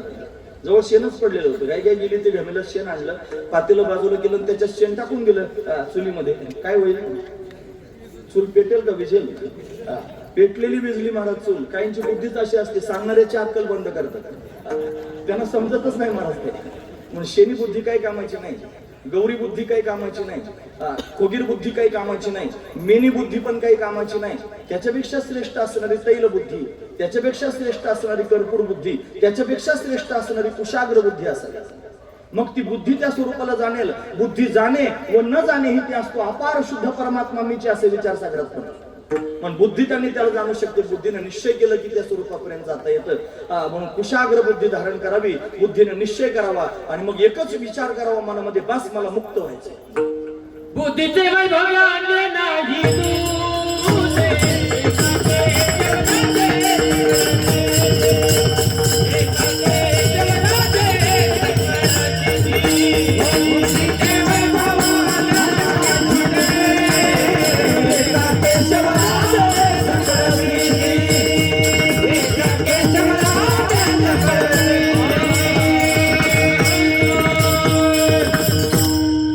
बुद्धी प्राप्त झाली असेल तर बुद्धीनं दुसरा कशाचाच विचार करू नये. बुद्धीनं फक्त मुक्त होण्याचा विचार करावा, भगवंताच्या प्राप्तीचा विचार करावा. म्हणून त्यांनी बाकीचे सगळे साधन जरी डोळ्यापुढे असतील, सगळे जग असेल, सगळे कर्तव्य असतील, त्या सगळ्या कर्तव्यांना त्यांनी सामान्य धर्म समजा आणि परमात्मा प्राप्त करून घेणं, मुक्त होणं याच्याकरिता परमधर्म समजा. तो परमधर्म प्राप्त करण्याकरिताच आपण जन्माला आलेलो आहोत. म्हणून आपलं टार्गेट असावं त्यांनी परमधर्म प्राप्त. काल मी 2 लहान मुलांना भेटायला गेलो होतो. कीर्तन झाल्यानंतर त्यांनी फार आग्रह केला. ते त्यांना पायापासून खाली हालचालच करता येत नाही. चांगले होते, पळत होते, पण एकाएकीच त्यांना ते जात. मी त्यांना जाऊन भेटलो आणि भेटल्यानंतर त्यांना सांगितलं, कळण्यासारखे होते. ज्ञानेश्वरी वाचत होते, हरिपाठ वाचत होते. त्यांना मी समजून सांगितले, बघा बाळांनो, तुम्हाला जरी आता ही अशी अवस्था प्राप्त झाली असली तरी सुद्धा हे मनुष्य शरीर या लोकांकडे पाहून खर्च करू नका. हे लोक जे जगतात की नाही दुसऱ्याकडे पाहून जगतात. त्यांना धन संपत्ती मान प्रतिष्ठा वैभव पाहिजे, कशाकरिता पाहिजे, त्यांना खरं तर काही आवश्यकता नाही. ते दुसऱ्याकडे पाहतात, त्याला प्राप्त झालं म्हणून मला पण प्राप्त झालं पाहिजे असा विचार करून अट्टहास. हे मिळवण्याकरिता आपला जन्म झालेला नाही. आपला जन्म त्यांनी मुख्य कारण जर जन्माचं काय असेल तर फक्त मुक्त होणं हेच मुख्य कारण, दुसरं कोणतंच कारण. मग तुम्हाला जर त्यांनी हे अपंगत्व जरी आलं असलं तरी चिंता करू नका. याच्यापाशी काही अडून पडलेलं नाही. तुमच्याकडे बुद्धी मिळालेली आहे आणि या बुद्धीचा वेळ भगवंताच्या प्राप्तीकरिता करू शकता विचाराच्या माध्यमातून. म्हणून असा अखंड विचार करा, अट्टहास करा. कशाकरिता अट्टहास करा? जीवपणा घालवण्याकरिता अट्टहास करा. ज्या दिवशी हा जीवपणा संपेल त्या दिवशी अनादी कालापासून भोगत आलेली ही दुःखाची परंपरा तिला तिलांजली प्राप्त होईल. हा म्हणतात आपण फार दुःख भोगलंय आजपर्यंत. आपण नाही त्या युनियनमधून फिरत आलो, गाढव पुत्रा, या सगळ्या युनियनमध्ये त्यांनी जाऊन भयंकर वेदना सहन करत आलो. आता हा परत त्यांनी जन्माला यायचा खेळ नको आहे. म्हणून त्यांनी महाराज त्याचा कंटाळा करावा आणि त्याच्यातून मुक्त होण्याकरिता प्रयत्न करावा. तो कशाने करता येईल? फक्त बुद्धीनं. आणि कसा करता येईल? अट्टहास केल्याशिवाय तिथपर्यंत जाता यायचं नाही. पण जीवपणा घालवण्याकरिता अट्टहास केला पाहिजे की बस आता मला नाही काय करायचं, किती वेळा जन्म येईल. जर खरंच पांडुरंगाबरोबर नातं जोडलं असेल, जर खरं त्यांनी त्याला आपलं समजत असाल तर एकांतात कधीतरी त्याच्याबरोबर बोला. जेव्हा फार वेळा जन्माला आलो रे, किती वेळा जन्म यावे, नित्य व्हावे, फजितीच झाली, काही हाताला लागलं नाही. मग मला आता त्यांनी महाराज या जन्म मरणाच्या परंपरेतून मुक्त व्हायचं, मला परत जन्माला येऊच नाही असं काहीतरी साधन करायचंय. काय करू? साधू संतांच्या समोर जावं, काही मी उद्धार पावेन, काही कृपा केलं नारायण ऐसे सांगा तुम्ही संतजन, असं सारखं त्यांच्या समोर म्हणावं. असं म्हणून कासावीस व्हावं, चिंता वाटे कोण भेटे सांगेसा, अशी अवस्था आपली निर्माण झाली. जीवनातून पाण्यातून मासा बाजूला काढल्यानंतर जेवढी तळमळ माशाची होती तेवढी तळमळ मुक्त होण्याकरिता आपली व्हावी, अशी अवस्था आपल्याला प्राप्त व्हावी. जगद्गुरु तुकोबराय त्यांनी महाराज या दिव्य स्थितीत आहे. काय नव्हतं तुकोबरायांकडे? वैभव होतं, संपत्ती होती, सगळ्या गोष्टी होती, त्यांना पत्नी होती, त्यांना मुलं होते, सगळा प्रपंच त्यांनी होता. पण एवढं सगळं असून पण कशाला वापरला? पण त्यांना माहित होतं हा जन्म फक्त तेवढ्याकरिताच मिळाला नाही, हा जन्म तर मुक्त होण्याकरिता मिळालेला आहे. मग याच्याकडे त्यांनी पाहून मला जन्म घालवायचा नाही, याच्याकरिता घालवायचाच नाही. उलट सगळं लोक मिळवण्याचा प्रयत्न करतात, ते लुटून देण्याचा प्रयत्न करतात. सगळं घरदार लुटून दिलं. लुटून दिल्यानंतर त्यांनी सगळं संपल्यावर गोसावी आला होता म्हणतात ते. म्हणजे मला काहीतरी द्या. आता काय नव्हतं द्यायला. मग चुलीच्या आळ्यात राख होती, राख सुद्धा गोसाव्याला देऊन टाकली, काही ठेवलंच नाही. लोक जमा करण्याकरिता अट्टहास करतात, हे लोकांना वाटून देण्याकरिता अट्टहास करतात. का? याच्यात कुठेतरी अडकून पडेल, अडकलोच नाही पाहिजे, मुक्त झालं पाहिजे. म्हणून तर त्यांनी मला अट्टहास होता. भंडारा डोंगरावर का बसत होते? अट्टहास होता. भामचंद्रावर का जात होते? अट्टहास होता. घोराड्यावर का जाऊन बसत होते? अट्टहास होता. रात्रंदिवस त्यांनी त्या पांडुरंगाच्या मंदिरात उभे का होते? अट्टहास होता. कशाकरिता होता? जीवपणा घालून मुक्त होण्याकरिता होता. म्हणून अशा पद्धतीने अट्टहास केला. त्याचा परिणाम जर काय झाला असेल तर भगवंतानं कृपा केली. ते म्हणतात ना, हे पांडुरंगे सत्य केला अनुग्रह, निरसोने संदेह बुद्धिभेद, जीव शिवा सेज रचिली आनंदे, आवटावी पदी आरोहण, निजी निज रूपे निजविला तुका, अनुहत बालका हल्लरोगाशी अवस्था प्राप्त झाली. ते म्हणतात आणि महाराज पांडुरंगानंच कृपा केली. आणि कृपा करून त्यांनी अनुग्रह केला. भगवंताचा अनुग्रह प्राप्त व्हावा. पांडुरंगे सत्य केला अनुग्रह. काय केलं मग? निरसोनी संदेह, सगळे संदेह शंका निघून गेल्या. बुद्धिभेद, बुद्धीतले भेद घालवले. 11 प्रकारचे भेद बुद्धीत आहेत. जीव जीवाचा भेद, जीव जडाचा भेद, जड जडाचा भेद, जड ईश्वराचा भेद, ईश्वर जीवाचा भेद, 5 भेद झाले. स्वगत भेद, सजातीय भेद, विजातीय भेद 8 झाले. त्याच्यानंतर देश भेद, काल भेद आणि वस्तू भेद 11 प्रकारचे भेद बुद्धीत आहेत. भगवंतानं कृपा केली, भेदच घालून टाकले. नाही रूप वर्ण गुण देते, गुण ज्ञानानंद गगनाचे प्रावरण, ज्ञानानंद गगनाचे प्रावरण, रूप वर्ण गुण देते, रूप वर्ण गुण देते, रूप वर्ण गुण देते. सत्य ज्ञानानंत गगनाचे प्रावरण. सत्य स्वरूप आहे, ज्ञान स्वरूप आहे, अनंत स्वरूप आहे, गगनासारखं व्यापक आहे, ते परमतत्व. आणि ते प्राप्त करून देण्याचं काम त्यांनी महाराज त्या अनुग्रहानं केलं. जीवनामध्ये तो अनुग्रह प्राप्त व्हावा, फार महत्वाची गोष्ट आहे. भगवंताचा अनुग्रह, तो भगवंताचा अनुग्रह भगवंताशी जवळीक साधल्याशिवाय प्राप्त व्हायचा नाही. हा कीर्तनातला संदेश आहे, सगळ्यांना लक्षात ठेवा. तू म्हणाल आम्हाला कसं काय देव भेटेल? अहो तुम्हालाच भेटेल. लक्षात ठेवा मी काय सांगायचं. तुम्ही फक्त देवाच्या जवळ जाण्याचा विचार करा. लोकांबरोबर जसं आपण चर्चा करतो, बोलतो, असं देवाबरोबर बोलता येतं. देवासमोर आपलं अंतःकरण प्रगट करता येतं. आपलं सगळं सुख दुःख देवाच्या समोर सांगता येतं. एकांतात त्यांनी महाराज भगवंताच्या समोर जाऊन बसावं. नाही समोर बसता आलं तर देव सगळीकडेच आहे असा विचार करावा. आणि मनातल्या भावना भगवंताच्या समोर व्यक्त कराव्यात. देवा नको रे मला या संसारात अडकलं, कसं या गावामध्ये घातले संसारी, कशाला या संसारात घातले? या सगळ्या वेदना आता सहन करायच्या, कुठपर्यंत सहन करायच्या? मला या सगळ्या वेदनांमधून बाहेर काढ. अट्टहास त्यांनी केला. जीव पाखडायला सुरुवात केली. पाण्यातून मासा बाहेर काढल्यावर कशी तळमळ झाली, तशी जीवाची तळमळ सुरू झाली. कशाकरिता? मुक्त होण्याकरिता, या सगळ्या बंधनातून बाहेर पडणार. म्हणून देवानं कृपा केली. आणि जीवाशिवा सेजरचिली आनंदे आवटावी पदी आरोहण. आवटावी म्हणजे त्यांनी महाराज कुंडलिनी, आणि पद म्हणजे ब्रह्मरंध्र. कुंडलिनीला ब्रह्मरंध्रापर्यंत नेलं. जीवाला शिवस्वरूप अशा पद्धतीने करून टाकलं. आणि आता त्यांनी जीव राहिला नाही, हा जीव स्वतःच त्यांनी ब्रह्मरूप झाला. तुका म्हणे कैसे की होती कोठे जीव निराळा, आता जीव निराळा नाही हे कळालं. आता जीवच ब्रह्मरूप आहे असा बोध प्राप्त झाला. ते म्हणतात झाला प्रेतरूप शरीराचा भाव, लक्ष्याला ठाव स्मशानीचा, रडते रात्रंदिवस काम क्रोध माया, म्हणती हाय हाय यमधर्मा, वैराग्याच्या शिनी लागल्या शरीरा, ज्ञानाग्नी तो झाला ब्रह्मत्वेसी, दिली तिलांजली कुळ नाम रूपासी, देहजाचा त्यासी समर्पिला, फिरविला घट फोडीला चरणी, महावाक्य ध्वनी बोंब झाली, तुका म्हणे रक्षा झाली आपे आप, उजळला दीप गुरुकृपा, गुरुकृपेचा दिवा लागला. शरीराचा भाव प्रेतरूप त्यांनी झाला. म्हणजे त्यांनी महाराज जिवंत आहेत, पण आता त्यांनी महाराज त्या स्वरूपामध्ये विलीन झालेले आहेत. त्याची जीवनमुक्ती प्राप्त झाली. आणि ज्या दिवशी ही स्थिती प्राप्त झाली त्या दिवशी जर काय संपलं असेल तर त्याचं नाव आहे जीवपणा. हा जीवपणा संपूर्णच गेला. ते म्हणतात रक्त श्वेत कृष्ण पीत प्रभा भिन्न, चिन्मय अंजन सुधरे डोळा, तेने अंजन गुणे दिव्य दृष्टी झाली, कल्पना निमाली द्वैताद्वैत, देश काल वस्तू भेद मावळला, आत्मा निर्वाळला विश्वाकार, न झाला प्रपंच आहे परब्रह्म, अहम सोहम ब्रह्म आकळले, तत्वमसी विद्या ब्रह्मानंदी सांग, तेची झाला अंग तुका. आता तेच स्वरूप मला प्राप्त झालेलं आहे. मी सामान्य राहिलो नाही. ते म्हणतात अनुरेणुया थोकडा, तुका आकाशा एवढा, गिळोनी सांडिले कलेवर, भवभ्रमाचा आकार, सांडिले त्रिपुटी, दीप उजळला घटी, तुका म्हणे आता उरलो उपकारा पुरता. आता काहीच राहिलं नाही, फक्त उपकार कराय पुरताच शिल्लक राहिलो. माझं स्वतःच काही कर्तव्य राहील, काम नाही, झालो पाहि रिकामा, फावल्या त्या करू चेष्टा, निश्चळ द्रष्टा बैसोनी, अशी अवस्था प्राप्त झाली. नाही काय ते पाठ तरी करावे. ते अवस्था नाही प्राप्त झाली तर नका गोईना, पण अभंग तर निदान पाठ करावेत ना, निदान त्या निमित्तानं होईल तरी प्राप्त. आम्ही रोज पूजेमध्ये 2-4 अभंग म्हणतो बरं महाराज, खरंच म्हणतो.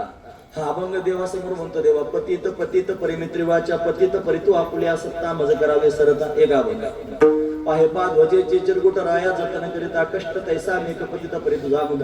हा एक अभंग. माझे कळो इथे अवगुण काय करू मनानावर. हा एक अभंग. माझे चित्त तुझे पायी राही ऐसे करी काही. हा एक अभंग.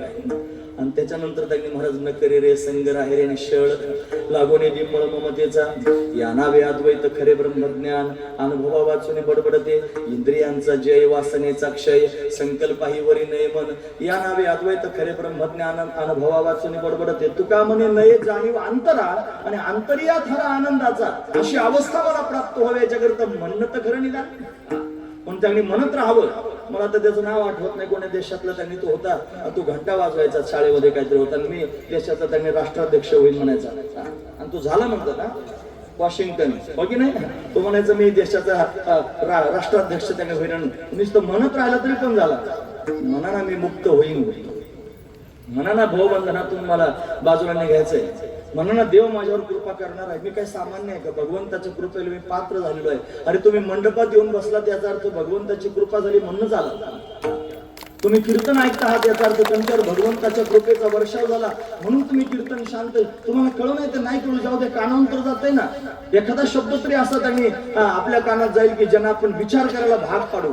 हा महत्वाचा स्वतःच्या मनाला आपण विचार करायला भाग पाडू खरंच मी काय केलं इथे येऊन येथे येऊन केले काही विठ्ठलून हे आठवेला अरे काहीच नाही केलं मी इथे येऊन मुक्त होण्याकरिता प्रयासच केला नाही सायासच केला नाही हे सायास केल्यानंतरच होतं म्हणून असे सायास ज्यांनी केले त्यांना काय अवस्था प्राप्त झाली महाराज ते म्हणतात सहज मी आंधळा गा निज निराकार पंथे वृत्ती हे निवृत्त झाले जनन दिसे तेथे मी माझे हरपले ठाई जेथेच्या तेथे अदृश्यतेची झाले काही दृश्य जे होते सुखे मी निजलो गा शून्य सारोने तेथे टाकिली पात्र झोळी धर्माशा कोल्हाळ चुकविला त्रिगुणाचा वळसा ऊर्ध्वमुखी आळविला सोहम शब्दाचा नाद आरूप जागविला दाता घेऊन छंद घेऊन आला दान निज तत्व निज बोध स्वरूपी मिळविले नाव ठेविला भेद बस स्वरूपात एकरूप करून टाकलं आता जीव जीव राहिला नाही जीव हा शिव झाला आता जीव जीव राहिला नाही तो नर सामान्य राहिला आणि तो नारायण झाला तो प्रत्यक्ष जनार्दन स्वरूपाला प्राप्त झाला म्हणजे त्याचा जीवपणाच संपून गेला कधी आला होता माहित नाही पण आज मात्र त्याचा शेवट झाला हा त्याचा शेवट फार महत्वाचा आहे तसं आपण सर्वजण जीव कधी झालो माहित नाही पण एवढा अट्टहास जर केला जेवढा तुकोबरायांचा आत्ता आपण ऐकला आणि तेवढा अट्टहास करून जर साधना केली तर जीवपणा संपून जाईल आणि ज्या दिवशी जीवपणा संपेल तो त्यांनी महाराज अनादिकालापासून आलेल्या त्या परंपरेचा शेवटचा दिवस असेल हा शेवटचा दिवस जीवनात येण्याकरिता अट्टहास केला पाहिजे तुकोबराय म्हणतात याच्यासाठी मी अट्टहास केला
शेवटचा दिवस गोड व्हावा याच्याकरिताच अट्टहास केला होता हा जीवपणा घालवण्याचा शेवटचा दिवस गोड व्हावा शेवटचा दिवस म्हणजे मृत्यूचा दिवस नाही शेवटचा दिवस म्हणजे दशक्रियेचा श्राद्धाचा दिवस नाही शेवटचा दिवस म्हणजे ज्या दिवशी फार कालापासून जीवपणा आपण भोगत आलो ते जीवपणा संपून जाण्याचा दिवस त्याला शेवटचा दिवस म्हणायचा त्याच्याकरिता अट्टहास करणं म्हणजे काय रात्रंदिवस तेवढाच छंद असणार त्याचं महत्व कळणं हा महत्वाचा विचार आहे ते महत्व कळालं पाहिजे तेव्हाच मनुष्य अट्टहास करेल एखाद्या गोष्टीचं महत्व कळलं तरच मनुष्य त्याच्या मागे धावतो हे पोरं फार गोड मृदंग वाजवतात हा मृदंग त्यांनी सहजासहजी वाजवता येत नाही ती म्हणले आणला मृदंग म्हणून बसवलं वाजव असं नाही वाजवता येत त्याने तो शिकण्याकरिता अट्टहास केलाय त्याने रात्रीचा दिवस केलाय त्याला थाप टाकायला आणि चाट मारण्याकरिता सुद्धा फार कष्ट असतात. ती थाप टाक म्हणजे अशी कशी पण फेकून मारता येत नाही. नाही तर थापान चाटा मारणारे फार लोक आहेत, तिथं तसल्या थापा चाट नाही म्हणायचं. यांना ते शिकण्याकरिता फार महत्वाचा विचार आहे मला. त्यांनी कशी थाप मारली पाहिजे, थाप मारण्याकरिता सुद्धा बराच वेळ वय झालं लोकांचं, त्यांना एक सुद्धा मृदंगाचा बोल येत नाही. खरं सांगतो मी तुम्हाला, याच्याकरिता अरे साधा मृदंग शिकायचं म्हणलं तरी अट्टहास करावा लागला. हे पोरं गोड गातात, हे उगच गातात, तुम्हाला उभं केलं गा बरं थोडस असं म्हणलं. सहज एखाद्या महाराज मंडळी बसले तुम्ही सोडून म्हणून कोणाला पण गाता येईल का महाराज? नाही गाता येईल. आमच्या बहुमानाचे ताल गया तो बाल गया, शिर गया स्वर गया तो शिर गया. थोडा सुद्धा स्वर इकडे इकडे होऊन चालणार नाही महाराज. ताल गेला तर परत सारखं करून घेता येईल, थोडं थांबून परत समेत चांगली घेता येईल. पण स्वर गेल्यावर किथून जमा करायचे? हे स्वरात गाण्याकरिता यांना काय करावं लागलं? हे स्वरात गाणं शिकण्याकरिता तुम्हाला काय करावं लागलं? अट्टहास करावा लागला. लोक श्रीमंत होतात महाराज, रात्रंदिवस त्यांनी महाराज श्रीमंत होण्याकरिता धावपळ करतात. ते श्रीमंत होण्याकरिता त्यांचं काय आहे? अट्टहास. हे त्याने लग्न होत नसेल एखाद्याचं, थोडा विचार करा थोडासा. 30-35च्या पुढे कार्यक्रम त्यांनी गेला आणि मग आता लग्न होत नाही, मग त्याचा जीव काय करतो? पत्नी प्राप्त करून घेण्याकरिता अट्टहास. एखाद्याचं लग्न झालं आणि 10-5 वर्ष लग्न होऊन झाले असलेल्या संततीने तो काय करतो? संतती होण्याकरिता अट्टहास. अट्टहास तुम्हाला समजून सांगायचं मला फक्त कशाला म्हणतात. मग प्रपंचात आपल्याला अट्टहासाचा परिचय आहे. मग साधा प्रपंच साध्य करून घेण्याकरिता जर एवढा अट्टहास करावा लागतो, तर परमात्मा प्राप्त करून घेण्याकरिता जीवपणा घालवण्याकरिता अट्टहास नाही करावा लागायचा. तुकोबारे म्हणतात मी केला पण संसार साधण्याकरिता नाही, मुक्त होण्याकरिता अट्टहास केला. आणि खरंच जर आपण परमार्थिक असलो, रोज उठून कपाळाला गंध लावित असलो, मोठ्या मोठ्या माळा जर गळ्यात घातल्या असल्या, आपल्या नावापुढे जर हरिभक्तीपर्यंत लिहावं असं वाटत असलं सारखं, आणि स्वतःला वारकरी जर म्हणून घेत असलो, तर आपण अट्टहास बाकीच्या सगळ्या गोष्टींकरता नाही केला पाहिजे, मुक्त होण्याकरिता केला पाहिजे. सगळ्यात महत्वाचं तळमळ जीवाची झाली पाहिजे. मी कधी मुक्त होईन? अरे हे शरीर जर सुटलं आपल्या हातातून, हा मनुष्य देह जर त्यांनी सुटून गेला, तर मग मुक्त नाही होता यायचं. आपण उपक्रम करतानाच हा उपक्रम केलाय. एकदा का कावळ्यापासून सुरुवात केली आपण. कावळा हातात सापडला, योगायोगाने सापडला. दुसरं धरून आण म्हणलं तर सापडणार नाही. तसं परत मनुष्य जन्म प्राप्त करायचा आपल्या हातात नाही, पण प्राप्त झालेला आहे योगायोगानं. आणि हा म्हणजे समान पाप पुण्याचं हे फल आहे, प्राप्त झालंय. मग आपण याचं काय केलं पाहिजे? आता हा एक क्षण सुद्धा वाया नाही घालवलं पाहिजे. प्रत्येक क्षणाला क्षणोक्षणी हाची करावा विचार. कशा करीचा? तरावया पार भव सिंधू काळ तारावा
चिंतनी आपल्या जीवनातला काळ चिंतनात घालवावा.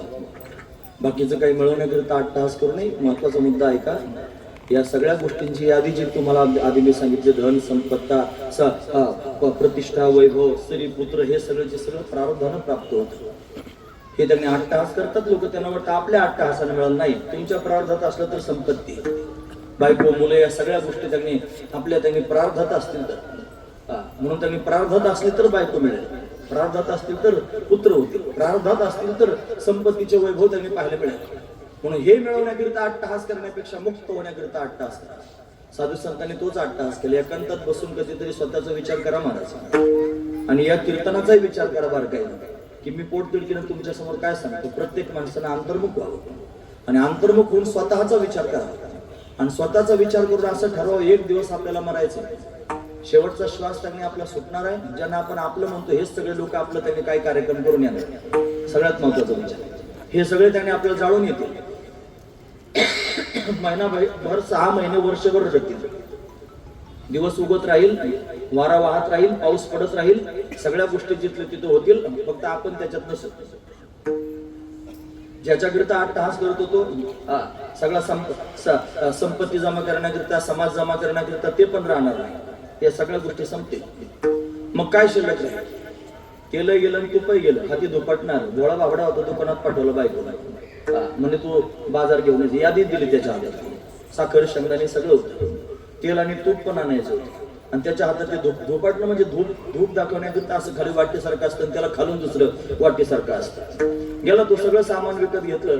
म्हणे तेल द्या. म्हणजे कशात द्यायचे काय म्हणला, घासून घासून दिलं होतं, त्याच्यात तेल घेतलं. आता तूप द्या मला, कशात देऊ? तीच तर पालथं केलं, भोळाच होता मला, पालथं केलं. मग दुसरी बाजू वर केली, तेल तिथंच सांडलं, ते तूप त्याच्यात घेतलं.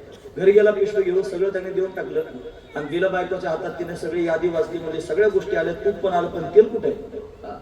तेल कुठे? हे काय म्हणलं तेल आहे, लगेच पालथं केलं. म्हणजे तेल दुकानदारासमोर सांडलं आणि तूप बायको समोर सांडलं, म्हणजे तेल पण गेलं आणि तूप पण गेलं. हाती धुपाटणार. तसा आपला जन्म परमात्म्याच्या प्राप्तीकरिता, मुक्त होण्याकरिता मिळाला. आणि आपण 8 तास प्रपंच करण्याकरिता त्यांनी केला. मग प्रपंच पण हाताला आला नाही. आणि ज्याच्याकरिता शरीर मिळालं तो मुक्त होण्याकरिता मुक्तही झाला नाही, म्हणजे तेलही गेलं आणि तूपही गेलं, हाती धुपाटणं आलं. बरोबर आहे? आपल्या लक्षात आलं? खरं सांगतो मी तुम्हाला, हे कळणं खरंच तुम्हाला कळालं हे फार महत्वाचं आहे. फक्त तुम्ही तुमच्या अंगावर ओढून घ्या महाराज. मी ओढून घेतलेलं आहे माझ्या अंगावर. मी माझ्या मनाला समजून सांगितलेलं आहे श्याम सुंदराच्या समोर बसून, हे कन्हैया, हे मुरलीधर, हे त्यांनी जीवन बाकीच्या कोणत्याच कामाकरिता मला मिळालं नाही. मला कळालंय, मला फक्त तुझ्यापर्यंत यायचंय. तुझ्याशिवाय या जगात दुसरं कोणी नाही. तूच त्यांनी मला सांभाळू शकतोस. तूच मला त्यांनी महाराज त्या भवबंधनातून मुक्त करून तुझ्या स्वरूपापर्यंत नेऊ शकतोस. पण हे भगवंताबरोबर बोलायला काही खर्च लागत नाही महाराज. त्याच्याकरिता काही 8 तास करावं लागेल. एक भक्त की हे अर्जे, खुद गरज की हे गरजे. इतर त्यांनी कामं सरकारी करायची असतील तर 100 अर्ज लिहून द्यावे लागतात. तुम्हाला माहिती आहे, देवासमोर बोलायला काय अर्ज लागत नाही. फक्त सहज भगवंताच्या समोर जाऊन बसा आणि फार शुद्ध भावनेनं अंतकरणापासून त्याला म्हणा, देवा मला पण मुक्त व्हायचंय. हा जीवपणा घालून त्यांनी शेवटचा दिवस गोड करायचा आहे. माझ्या सामर्थ्यानं मला करता येत नाही. तुका म्हणे आता आपुले असाय असे आम्हा जगदीशे सांभाळा. असं बोलायला काय हरकत आहे? तो फार दयाळू आहे, फार कृपाळू आहे. मग तो कृपा करील. तुकोबर त्यालाच आपलं म्हणत होते, म्हणून तर तो आपणची देव होई मृत्यू गुरु रूपाने आला. आणि मग त्यानं उपदेश केला, लावणी हात गुरुवाळीला माथा, सांगितली चिंता न करावी. चिंता करू नकोस बाळा, मी आहे ना रे. आणि खरोखर त्यांनी महाराज दिव्य असणारी स्थिती प्राप्त झाली. काय झालं असेल तर शेवटचा दिवस गोड झाला, म्हणजे जीवपणा संपून गेला. आता काय करायचं शिल्लक राहिलं नाही. गोड होणं म्हणजे त्यांनी महाराज बस सगळा शीन भाग निघून जाणं आणि दिव्यत्वाची प्राप्ती होणं, ती प्राप्ती झाली. आता काहीच करायचं शिल्लक राहिलं नाही. आता असं वाटायला निश्चित रूपाने त्यांनी स्थिर झालेलो आहे, विश्रांतीला प्राप्त झालेलो आहे. आता काही त्यांनी मिळवायचं शिल्लक राहिलं नाही. अशी विश्रांती जीवाला प्राप्त व्हावी, तुकोबारांची प्राप्त झाली. म्हणून आपलं कधीच विश्रांती नाही. आपली सारखी धावपळ चालूच आहे, सारखी धडपड चालू आहे. कायमचं आपलं वाक्य तुमचं पाठ झालं असेल, कुठपर्यंत माणूस धडपड, जोपर्यंत धड पडत नाही तोपर्यंत धडपड करीतच राहतो. धडपड शब्दाचा अर्थ काय? जोपर्यंत धड पडत नाही तोपर्यंत केलेली धावपळ म्हणजे धडपड. रात्रंदिवस प्रपंचाकरिता धडपड आहे, विश्रांती नाही. विश्रांती नाही कोठे? रात्रंदिवस तळमळ. विश्रांती कुठंच नाही. विश्रांती कधी प्राप्त होईल? ज्या दिवशी जो धावपळ करणार आहे तोच संपून जाईल. त्याचं नाव आहे जीव. हा जीवपणा संपला आणि शेवटचा दिवस गोड झाला. आता काय आहे? आता निश्चिंत झालो आणि विसाव्याला प्राप्त झालो. आता निश्चिंतीने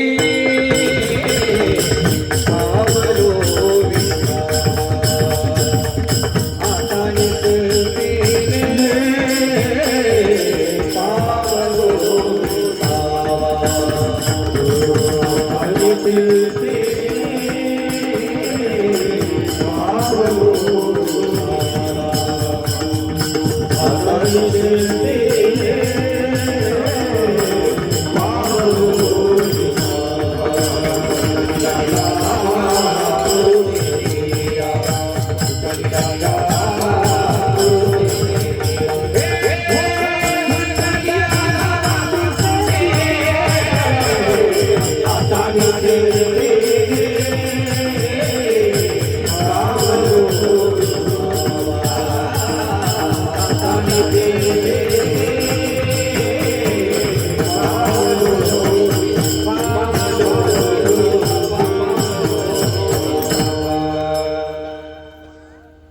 निश्चिंत झालं. आतापर्यंत डोंगरासारखं दिसत होतं डोळ्यासमोर की मी मुक्त होईल का, काही मी उद्धार पावेन, काही कृपा करेल नारायण. बघा प्रश्न आहेत महाराज, माझा उद्धार होईल का, तो नारायण माझ्यावर कृपा करेल का, काही बिर्ड फिटेल, काही तो स्वामी भेटेल, ते बिर्ड फिटेल का, तो स्वामी मला भेटेल का, अशक्य प्राय वाटत होतं. हे होणं शक्यच नाही असं वाटत होतं. आणि म्हणून दुसरा काहीच विचार नाही केला, अट्टहास करत राहिलो. कशा करिता, बस ते मिळवायचं, ते मिळवायचं, ते मिळवायचं. आपल्याला सुद्धा मोक्ष कधी मिळेल, ज्या दिवशी रात्रंदिवस आपल्याला तेवढाच विचार राहील, म्हणजे झोप येणार नाही, आपल्याला जेवण जाणार नाही, आपल्याला करमणार नाही, आपल्याला कोणाशी बाकीच्या गप्पा माराव्याशा वाटणार नाही, आपल्या लोकांच्या उचापती कराव्याशा वाटणार नाही, लोकांचे खलबत्ते कुटावेशे वाटणार नाही, कोणाच्या काड्या मोडाव्याशा वाटणार नाही. कोणता पण विषय समोर आला की लगेच बंद करून टाकावं असं वाटेल. की अशी अवस्था आपल्याला जेव्हा होईल ना, तेव्हा समजायचं आपल्याला खऱ्या अर्थानं मुक्त होण्याची भावना निर्माण झालेली आहे. तुम्ही ऐकतात ना सगळे, असं कीर्तन करा बोलायला थोडं आपल्या बरोबरून घ्यायचा. आपल्या यातलं काय काय होतं, आपलं जेवण जात नाही, जात ना, आपल्याला झोप येत नाही, हे ऐकता ऐकता सुद्धा येते. त्याच्याकरिता येणं तर गोष्ट वेगळीच आहे. हे ऐकता ऐकता सुद्धा येते, म्हणजे आपल्याला जेवण जातं, आपल्याला झोप येते, आपल्याला करमतं, आपण गप्पा पण मारतो. आपण एखादा जर दुसऱ्याचा विषय आपल्या समोर काही निघाला तर आपण त्याला पाणी पण लावतो. खरं सांगतो मी तुम्हाला, असं पाणी लावतात मला तासन तास एखाद्याचा विषय आपण चगळत राहतो. ते मनाला फार भावतं महाराज, आपल्याला तेवढंच पाहिजे असतं. एखाद्याचं आपल्याला जर खपत नसलं, आपल्या पोटात जर त्याच्याविषयीची जळके निर्माण झालेली असली आणि त्याच्याविषयी एखादा उन्हा मुद्दा तयार झाला असेल, मग काय सांगायचं महाराज तुम्हाला. असं पाणी लावलं जातं त्याला, असं त्याला खत पाणी घातलं जातं आणि ते असं वाढवलं जातं. हे महाराज समोर बसलेले आहेत. आम्ही ठराव पास केलाय. खरं सांगा, आपल्या डोळ्यासमोर जर कोणाचं काही पाहायला मिळालं आणि ते जर त्यांनी वाखाणण्यासारखं नसलं तर एक शब्द सुद्धा त्याच्याविषयी बोलायचं नाही, जागेवर पूर्ण विराम करायचा. तो कोणी असो, आपला जन्म त्याच्या उचापती करण्याकरिता झाला नाही. माझा जन्म देवाच्या प्राप्तीकरिता झालाय. मी फक्त देवाविषयीच विचार करीन, मी कोणाचा विचार नाही करणार. आपण लोकांचा जास्त विचार करतो म्हणून जास्त त्रासात पडतो. लक्षात ठेवा, हे कोण आहे ते लोक, आणि यांचा विचार करण्याकरिता आपला जन्म, तुम्हाला सांगतो, आपले श्वास मोजून मिळालेले आहेत आपल्याला. पहिल्या श्वासापासून शेवटच्या श्वासापर्यंत हा काळ आणि हे श्वास आपल्याला मोजून मिळालेले आहेत. आणि ते आपण जर या सगळ्या कामांमध्ये खर्च करत असलो, एक एक क्षण आपल्याला देवानं पाठवतानाच मोजून दिलेला आहे. प्रारब्ध पहिले रचा, पिछे रचा शरीर, तुलसी चिंता की करे भजले शरीर. आधी प्रारब्ध तयार झालाय. आपल्या सगळ्यांची डेट ठरलेली आहे, शेवटची जी तारीख आहे ना, शेवटचा श्वास कधी जाणार, कुठं जाणार, कोणत्या अवस्थेत जाणार, हे सगळं आपलं ठरलेलं आहे. आणि तिथपर्यंत आपण जाण्याकरिता निघालं, घडी घडी काळ वाट याची आहे. अजून किती आहे अवकाश. जसा उंदरावर त्यांनी बोका टपूनच राहतो, काही प्रमाण आहे ते, तैसा काळ लोकांनी येत असे, तसा काळ लोकांना उचलून नेतो. आपलं सगळं ठरलेलं आहे. लक्षात ठेवा, मोबाईल वापरता की तुम्ही सगळे, त्याच्यात बॅलन्स टाकता, मग तुम्हाला ठराविक असणारा डाटा मिळतो की नाही. तुम्ही एखादा फोटो जरी त्याच्यातला तुम्हाला कोणी पाठवला आणि तुम्ही ओपन केला तो, मग काय होतं त्यातलं केबी आहे ना, संपून जातं. असं केबी म्हणता म्हणता मग ते MB संपून जातं, हे की नाही. असं संपता संपता तुमचा संपूर्ण डाटा संपून जातो, हा जातच असतो. जर नाही तुम्हाला संपवता आला तर त्याची ठरलेली जी डेट आहे त्या डेटला ते संपणारच आहे. लक्षात ठेवा, मी काय तुम्ही नाही संपवला तरी पण तो संपणारच आहे. तसं आपलं जीवन आहे, एक दिवशी संपणारच आहे. लक्षात ठेवा, दुसऱ्याचं चिंतन करून का संपू माझं जीवन, लोकांच्या उचापती करून का संपू माझं जीवन. बरं, त्याचं चांगलं जर काही असेल तर ठीक आहे, त्याची वाईट गोष्टीची त्यांनी वाखाणणी मी करायची आणि त्याच्या वाईट गोष्टीचा विचार करून मी माझं जीवन का खर्च करू. त्यापेक्षा मी मौन राहिलं पाहिजे. मला नाही एखादी गोष्ट पडली ना, मी त्याची चर्चाच नाही करायची, मी मौन धारण करायचं. जर माझ्या अंगावर एखादी बाजू आलीच, समजा मला काही कमेंट करायची वेळ आली, तर मी बोलायचं, नाही तर बोलायचं नाही. महत्वाची गोष्ट आहे, हे पथ्य आहे महाराज. हे पथ्य जर पाळलं तर तिथपर्यंत जाता येईल, देवापर्यंत. भगवती मीराबाई आहेत ना, त्यांना दुसरं काहीच नव्हतं चित्तामध्ये, फक्त देवच होता. मेरे तो गिरधर गोपाल, दुसरं नकोय. त्या पायामध्ये घुंगरं बांधून हातामध्ये एक तारा घेऊन गावात फिरत होत्या आणि पग घुंगरू बांध मीरा नाचरी, लोक नावं ठेवतो, चर्चा करत होते. त्यांच्या ननंदनेच विष पाजलं होतं महाराज. ते विष पाजण्याकरिता त्या ननंद होती, तिनंच 8 तास केला विष पाजलं. ते विष पिऊन घेतलं त्यांनी, काही झालं नाही विषाचा प्रभाव. मग तिला कळालं की या काही समर्थ आहेत, शरण आली, मग त्यांच्या बाजूने झाली. मग ती हळूच प्रेमानं समजून सांगायला लागली, बाईसाहेब अहो तुम्ही पायात घुंगरं बांधता, हातात विना घेऊन सगळ्या गावामध्ये फिरतात, लोक तुम्हाला फार नावं ठेवतात हो. काय काय लोक तुमच्याविषयी बोलतात, काय सांगायचं. त्या काय म्हणल्या माहितीये मीराबाई, त्या म्हणल्या तुमचं म्हणणं खरं आहे, पण काय करू, माझ्या भगवंताचं नाम एवढं गोड आहे ना, माझ्या भगवंताचं चिंतन एवढं गोड आहे ना, की लोक काय म्हणतात त्याच्याकडे लक्ष द्यायला मला वेळच नाही. काय मोठी स्थिती होई, तसं त्यांनी आपल्याला वेळच नाही मिळावा. कशातून? भगवंताच्या नामचिंतनातून, भगवंताच्या त्या ध्यानातून, त्याच्या आठवणीतून. जसं आईला त्यांनी लेकरू व्हावं आणि ते लहान असावं, ते लहान लेकरू त्यांनी आहे ती त्यांनी थोडस जरा कामधाम करायला लागली. 1 महिना 2 महिन्याचं बाळ झाल्यानंतर ती कामधाम करते. ती कामधाम जरी करत असली ना तरी तिचं सगळं चित्त त्या बाळाजवळ लागलेलं असतं. जशी घार आकाशात हिंडते पण लक्ष तिच्या पिलाजवळ असतं. जशी गाय त्यांनी वासराला जन्म देऊन वासरू घरी राहतं, गाय रानात चरायला जाते, पण तिच्या चित्तामध्ये मात्र ते वासरूच कायमस्वरूपी राहतं. जसं गायीच्या चित्तातून वासरू जात नाही, जसं आईच्या चित्तातून बाळ जात नाही, तसं आपल्या चित्तातून भगवान जाऊच नाही महाराज. तो परमात्मा आपल्या चित्तातून जाऊच नाही. सारखं बोलायचं म्हणलं तरी देवाविषयी बोलावं. आपण कोणी भेटलो ना एकमेकाला की दुसरं काही बोलायचं नाही, काही छान दिसतो नाही का नाही. यांच्या घरी आम्ही जाऊन बसलो, बसल्यानंतर स्क्रीनवर तिथं माझा कन्हैया होता. मी गेल्याबरोबर तो असं तरी का बघत होता. मला जिथं जाऊ तिथं आहेस तू माझ्या बरोबर, तू बघतोस माझ्याकडे देव माझा पाहतो आहे. माझ्या मनात ही भावना असली पाहिजे, तो माझ्याकडे पाहतो आहे. खरं सांगू तर मोरे महाराज, हे सगळे लोक हे ऐकणारे आहेत. यांच्या समोर त्यांनी अट्टहास करून जे चिंतन त्यांनी वेदांताच्या प्रक्रिया मांडून, या प्रक्रिया त्यांनी महाराज कमी ऐकतील पण हा भाव जास्त ऐकतील. हा भाव फार महत्वाचा आहे महाराज. एकांतात कधीतरी, हे लोकांतात नाही होणार. एवढे लोक आहेत तर मग तुम्ही देवाबरोबर बोलले असं नाही होणार महाराज. म्हणून तुम्ही सगळेजण अधिकारी आहात देवाबरोबर बोलण्याचे. इथं कीर्तनात बसल्या बसल्या प्रतिज्ञा करा की भगवंता मला सद्बुद्धी दे आणि तुझ्याबरोबर बोलण्याची इच्छा होऊ दे. म्हणून सगळ्या लोकांमध्ये असताना देवाविषयी बोलायचं आणि लोकच नसताना देवाबरोबर बोलायचं. फार मोठे सूत्र आहे महाराज, अनुभवात आणण्यासारखं सूत्र आहे. तुम्ही समाधानी व्हाल, माझा अनुभव आहे महाराज. एवढं सगळं त्यांनी वैभव प्राप्त होतं परमार्थातलं कशानं, की या भगवंताच्या चिंतनानं प्राप्त होतं. तुमचं सुख असेल देवाला सांगा, तुमचं दुःख असेल देवाला सांगा, तुम्ही बंधनात आहात देवाला सांगा, तुम्हाला मुक्त व्हायचंय देवाला सांगा, जीवपणा प्राप्त झालेला आहे देवाला सांगा, जीवपणा घालवायचा आहे देवाला सांगा. तो देव तुमच्यावर कृपा करील. काही म्हणत बसू नका, सारखं सारखं म्हणायचं आणि त्याला कशाला खुराक करून ठेवायचा. काही म्हणायचं नाही, फक्त त्याचं नाम चिंतन करायचं, फक्त त्याचं नाम घेत राहायचं. त्याला सगळं कळतं, सांगावं त्याला लागतं. ज्याला काही कळत नाही म्हणलं जमत नाही. सुदामजी ज्यावेळेस जाण्याकरिता निघाले ना मित्राला भेटायला, मग ते म्हणले, त्यांची पत्नी म्हणली जाण तुमच्या मित्राला सांगा. म्हणले असं सांगायचं भक्त नाही झालं. मग मी त्याचा भक्त आहे, काही सांगणार नाही त्याला. आणि मग ते सांगायला लागले बायकोला. ते म्हणले बघ सांगावं त्याला लागतं ज्याला काही कळत नाही. आणि आपण सगळे उपाशी आहोत हे त्याला कळतं तरी पण आपण उपाशी आहोत. त्याचा अर्थ त्याला वाटतं आपण असं राहावं, ठेवले आनंद तैसे राहावे. म्हणून त्याला सांगायची गरज नाही महाराज. फक्त त्याचं नामचिंतन करायचं. तुम्ही फक्त नामचिंतन करत राहा. ते नाम जर तुम्ही घ्याल तर त्या नामानं तुमचं अंतकरण शुद्ध होईल, पवित्र होईल, निर्मळ होईल, स्थिर होईल. ते ज्ञानाचा अधिकारत्व प्राप्त करून घेईल. आणि एकदा का तुम्ही ज्ञानाचे अधिकारी झाले नामाच्या माध्यमातून, की तो सर्वज्ञ असणारा ईश्वर, तो कन्हैया मुरलीधर श्याम सुंदर, तो त्यांनी महाराज तुमच्यावर कृपा करण्याकरिता तयार होईल.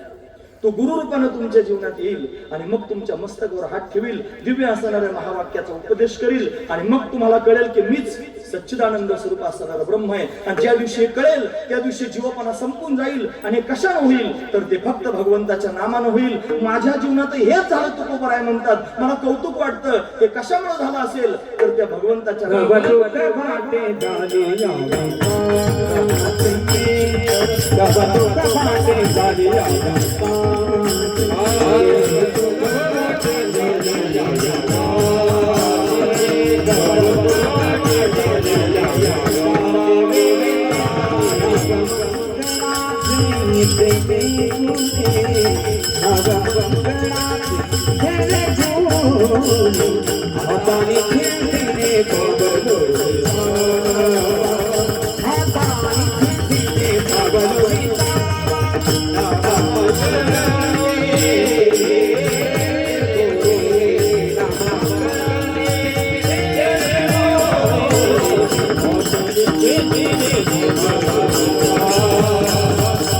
वाढते निळे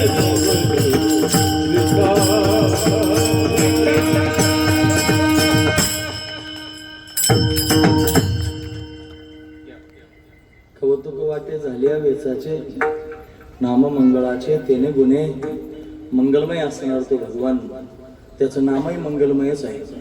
मग त्या नामाच्या प्रभावाने हे सगळं त्यांनी होऊ शकलं. अखंड भगवंताचं नाम घेत राहिलो, त्यानं मला विसावा प्राप्त झाला. विसावा म्हणजे विश्रांती. विसाव्याची गरज आहे मला सगळ्यांना. लोक मेल्यानंतर विसावा देतात, थांबा म्हणतात विसावा आहे. मड्याला कुठे विसावा असतो का महाराज? मड्याला कुठे विसावा? खांदेकऱ्यांना एवढा मोठा बोजा उचलून न्यायचं तिथपर्यंत म्हणल्यावर मग ते म्हणतात मागचे पुढं घ्या खांदेकरी, पुढचे मागं घ्या, मग विसावा द्या. विसावा मड्याला नाही. आपण जन्मभर अट्टहास करू, आपल्याला विसावा नाही. विसावा तर भगवंताच्या चरणाजवळ आहे महाराज. खरं सांग, त्याचं नामचिंतन करा. असे काही प्रसंग जीवनात येतात ना महाराज, काय सांगायचं. त्या प्रसंगामध्ये त्यांनी सगळं जग दूर होतं, सगळे हात वर करतात, एकटं पडल्यासारखं वाटतं. खरं सांगतो मी तुम्हाला. आणि त्यावेळेला कोणी नाही सापडतो, मग भगवंताची आठवण होते. तुकोबारांच्या चरित्रात असे फार प्रसंग आहेत महाराज, किती सगळं चरित्र वर्णन करून सांगा तरी सुद्धा कमी पडेल. त्याचे एवढे प्रसंग. एकदा धान्य विकायला गेले तुकोबाराय, 3-4 बैल नेले, त्यातले 3 बैल मरून गेले, 3 पोते पण विकले गेले. 10ला 5 कमी असतानाच विकले सगळे. म्हणून आता काय करू मी तरी, आता वेळेस आता 3 चरण झालेत आपल्या, चिंता करू नका. 4थं कधी होईल मला लक्षपूर्वक. 3 बैल मरून गेले, 3 पोते विकले गेले, 1 बैल शिल्लक राहिला, 1च पोतं शिल्लक राहिलं. हा पण मरेल म्हणून घाईघाईने घरी निघाले. आणि जेव्हा घरी यायला लागले त्यावेळेला मित्र सोडून निघून गेले महाराज. जे बाजार करण्याकरिता घेऊन गेले होते ते म्हणले हा टाळ कुट्यासारखा विठ्ठल विठ्ठल म्हणत राहतो. त्याचं त्यांनी कपाळ त्याच्या बरोबर आहे, जिथे जावे तिथे कपाळ सरीशे. ते बैल मरून गेले आणि याला त्यांनी तोटा झाला सगळा. याच्या बरोबर राहिलं तर आपला काही घोटाळा व्हायचा, त्यापेक्षा चला म्हणून चुकून गेले मित्र सगळे निघून, ज्यांच्या जीवावर गेले होते बाजार करण्याकरिता. हे काही नाही राहिलं आणि एकटेच प्रवास करायला लागले. रस्ता पण चुकले महाराज, रस्ताच नव्हते का. आता बोर्ड आहेत सगळीकडे, इथून इकडे जा. आता तुम्ही मॅप लावून जाता इकडे इकडे, काय काय होतं त्यावेळेस काहीच होतं, चुकले रस्ता. संध्याकाळची वेळ झाली, पावसाचं वातावरण झालं, बैल बसला, धान्याचं पोतं त्यांनी खाली अशा पद्धतीने पडलं. काय करायचं सूचना आता. श्वापदांचा आवाज यायला लागला, वाघ सिंहाच्या डरकाळ्या. आता दिवसा वाघ येतात गावात, त्यावेळी जंगलात त्यांनी काय असेल भयंकर डरकाळ्या ऐकू यायला लागल्या. मनामध्ये भय निर्माण झालं. आता कोण सांभाळेल, आता कोण आहे देवा तुझ्या बाजूला? कोणी नाही रे. सगळंच संपून गेलं होतं, दुष्काळ पडला होता, सगळे हटाहट झाली होती. तुकाराम शेठ म्हणत होते आधी, ते तुक्या म्हणायला लागले होते. या समाजाची रीत आहे महाराज. म्हणून त्यांनी पैसा तेरे 3 नाम परशा परसू परसराम, आधी परसराम शेठ म्हणत होते, तुकाराम शेठ म्हणायचे. ते आता तुक्या म्हणायला लागले. अशी अवस्था. आता काय करू देवा, तुझं मी नको ना शरण जाऊ नारायण. आता कोणाला शरण जाऊ? भगवंताचा धावा केला महाराज. दुसरं काही साधन नाही, भगवंताचं नाम एवढंच एक साधन. तेव्हा आता तुझ्याशिवाय कोणी सोडणार नाही, अशी भावना उत्कट अंतकरणात निर्माण झाली. भगवंतानं वाटसरूच रूप धारण केलं. वाटसरून काय बुवा किती कशाय बसला, म्हणे टेबुला जायचंय पण रस्ता सापडत नाही, रस्ता चुकलोय, बैल पण बसलाय, काय करू म्हणे. मला तिकडच जायचंय. आता देव आहे बरं. वाटसरूच लोकांना वाटतं देव यायचं म्हणजे असं पितांबर मुकुट लगेच 4 हात घेऊन येईल, त्यांचा अट्टहास असतो. मला त्याच्या असाच घेईल. असं कसं येईल रे? तो येईल ना, कोणत्या तर रूपात येईल. तो फक्त अडकलेल्या अवस्थेत त्याला हाक मारायची गरज आहे. फक्त अट्टहास त्याच्या नावाचा करण्याची आवश्यकता आहे. खरं सांगतो महाराज. पण फार प्रेमानं जर त्याला बोलत येत असतो, तो आला महाराज. चल मला तिकडच जायचं. रस्ता दाखवत त्यांनी गेला. इंद्रायणीतून पलीकडे त्यांनी घेऊन गेला. मग येतो बरं का म्हणलं, आता मला दुसऱ्या गावात, हे तुमचं देवगाव, तुकोबारात जायला लागले. आता शालीनता अंतकरणात आहे, कृतज्ञता अंतकरणात आहे, कृतज्ञ नाहीत ते. म्हणून वाट लावण्याकरिता आपण मनुष्याला उभं राहतो ना एखादा जायला लागल्यानंतर. मग ते वाट लावण्याकरिता उभे राहिले, तो त्यांनी चालत राहिला. एक वीज कडाडली महाराज मोठ्यानं, आणि त्या विजेचा त्यांनी महाराज असा प्रकाश पडला. आणि त्या विजेच्या लख प्रकाशामध्ये तुकोबारांना दिसलं. तो सामान्य वाट सुरू नव्हता, त्याच्या मस्तकावर तर मुकुट होता. त्यानं पिवळा पितांबर धारण केलेला होता. आणि त्या मुकुटाचा प्रकाश त्यांनी लख अशा पद्धतीने पडलेला दिसला. मग कळाला, अरे हा सामान्य वाट सुरू नाही, हा तर माझा विठोबा होता. मला रस्ता दाखवण्याकरिता आला होता. हाका मारायला लागले महाराज, पण तो थांबला नाही, तो निघून गेला. असं नाही थांबत महाराज. तो पडदा टाकतो ना, तो त्या स्वजन मोहिनी मायेचा प्रयोग करतो आणि त्या भक्तांना त्यांनी महाराज सांभाळण्याकरिता जातो. किती वर्णन करून सांगू मी तुम्हाला. गोरोबा काकाने हात तोडून टाकले तर विठू कुंभार होऊन गेला. सावता बाबाचं त्यांनी सगळं घरदार लोकांनी पेटून दिलं, जाळून टाकलं महाराज. शेत सुद्धा जाळून टाकलं. विहीर खाण्याकरिता मदत करायला गेला. तो काय नाही करण्याकरिता येत कोणाचे ते मला सांगा. मग सगळ्यांना सांभाळण्याकरिता येतो. तो आपल्याला पण दर्शन देण्याकरिता येऊ शकतो. आपल्या मनात तेवढी भावना असली पाहिजे की तो मला भेटला पाहिजे, तो मला दिसला पाहिजे, तो आला पाहिजे. म्हणून मनोमन त्यांनी विनंती करावी. या कीर्तनात उभा असतो महाराज. त्याला कीर्तन मर्यादा संतांनी घालून दिली, त्याला वचनात बांधून टाकलं. देवा जायचं नाही, जिथे कीर्तन असेल तिथं तो उभा राहायचं. तो म्हणतो जेथे कीर्तनाची जागा तेथे असे देव उभा. इथं उभाच आहे महाराज. संधी आहे ना महाराज, गंगा वाहती आहे. साधून घ्या संधी. काय संधी साधायची? घरी गेल्यावर तुमच्या मनात ही भावना राहील का नाही माहित नाही, पण आज कीर्तनात शाश्वतीने सांगतो देव कीर्तनात उभा आहे. माझ्या मनाला सांगतो आणि तुम्हाला पण सांगतो. पण आज मी देवाबरोबर बोलून घ्यायचं. मला इथं बसूनच बोलून घ्या. देवा, हे भवबंधन जे बाबांनी आता कीर्तनात सांगितलं, एवढ्या जन्मापासून हे सगळं त्यांनी भोगत आलेलं दुःख भोगावं लागतं. जन्म मरणाच्या या दुःखामध्ये मी अडकलेलो आहे. त्याच्यातून मला मुक्त व्हायचं. तुझ्याशिवाय कोणी मुक्त करू शकत नाही देवा. म्हणून तूच ते ज्ञान प्राप्त करून दे. तू ब्रह्मदेवाला ज्ञान दिलं. ज्ञानं परमगुह्यमे यद विज्ञान समन्वितम सरहसंत दंगांचे गृहान गदितम मया. तू त्याला अनुग्रह केलास. तू अनेकांना, तू अर्जुनाला ज्ञान दिलंस, तू उद्धवाला ज्ञान दिलंस, तू त्यांनी अनेकांना ज्ञान संपन्न करून टाकलंस. मला पण ज्ञान दे. तूच देऊ शकतो, दुसरं कोणी देऊ शकत नाही. आणि त्या ज्ञानाला मुक्त करून टाक. जाणून माझा अंतकरण नियंत करून टाक. जाणून ते करी माझे मन. आणि त्याच्या पुढचा मुद्दा आहे तुझी प्रेम खुण देऊन या. तुझं प्रेम दे देवा. याच्यापेक्षा काही नको आहे. मला रात्रंदिवस तू आठवावास. मला तू त्याने डोळ्यासमोर दिसावास. तू अतिशय सुंदर आहे. तुझं वर्णन मी साधू संतांकडून ऐकलेलं आहे. तू त्यांनी काही सामान्य आहेस का? तू त्यांनी जगाचा मालक आहेस. अनंत कोटी ब्रह्मांडाचा नायक आहेस. तू चैतन्याचा विग्रह आहेस. तुला पाहण्याकरिता मोठे मोठे लाचावले रे. कामदेव बापुडा झाला आणि तुझ्या पोटाला आला. एवढा सुंदर आहेस. लक्ष्मी त्यांनी मला तुझ्या चरणांची दासी झाली. एवढं तुझं वैभव आहे. भगवान शंकरासारखे कर्पूर गौरम ते सांब होऊन तुझ्या पोटाला जन्माला आले. सांब मुलाचं नाव आहे भगवान श्रीकृष्ण परमात्म्याचे. भगवान शंकर स्वतः आले. एवढा सुंदर आहे. म्हणून माझ्या बापड्याचं कुठे तेवढं पुण्य, कुठे तेवढी साधना. पण मी जरी असमर्थ असलो ना देवा, तू समर्थ आहेस. तुझ्या सामर्थ्याने तू का म्हणे आता आपुल्यास आहेस. पाहे गुंतलो नेनता माझी हसू तुम्हा चिंता. तुका ठेवे माथा पायी आता राखावे तू मला सांभाळ.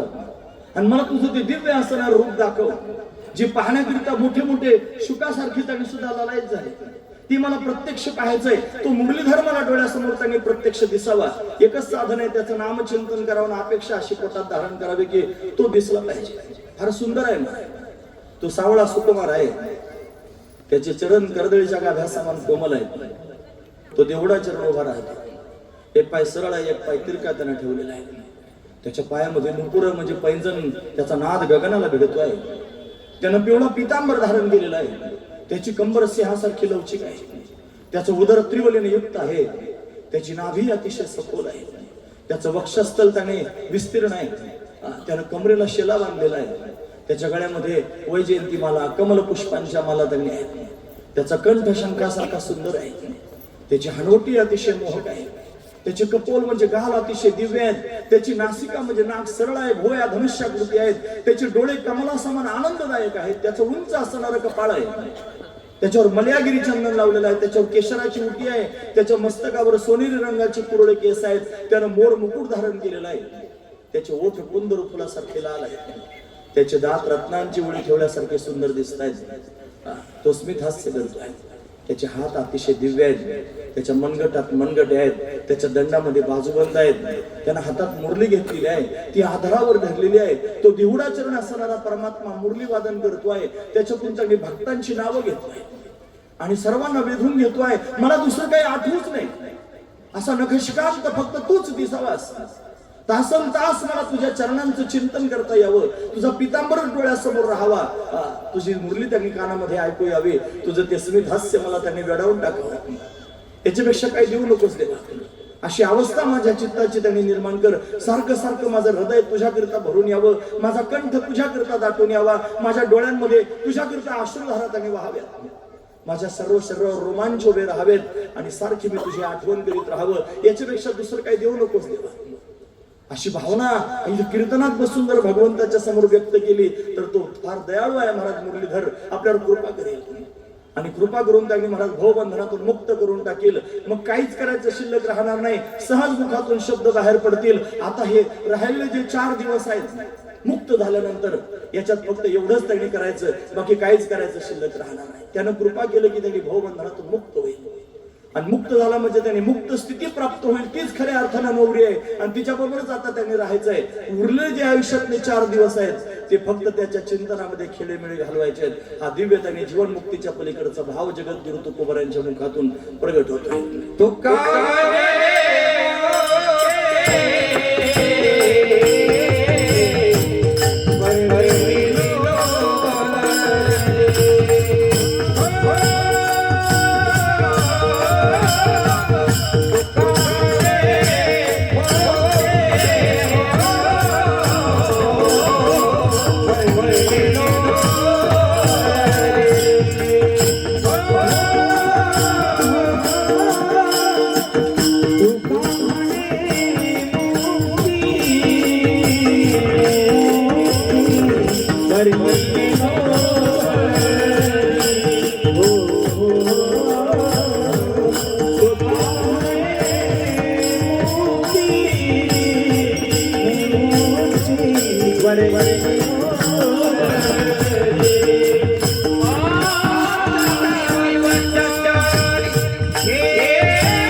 अट्टहास केला, जीवपणा घालवला, शेवटचा दिवस गोड करून टाकला.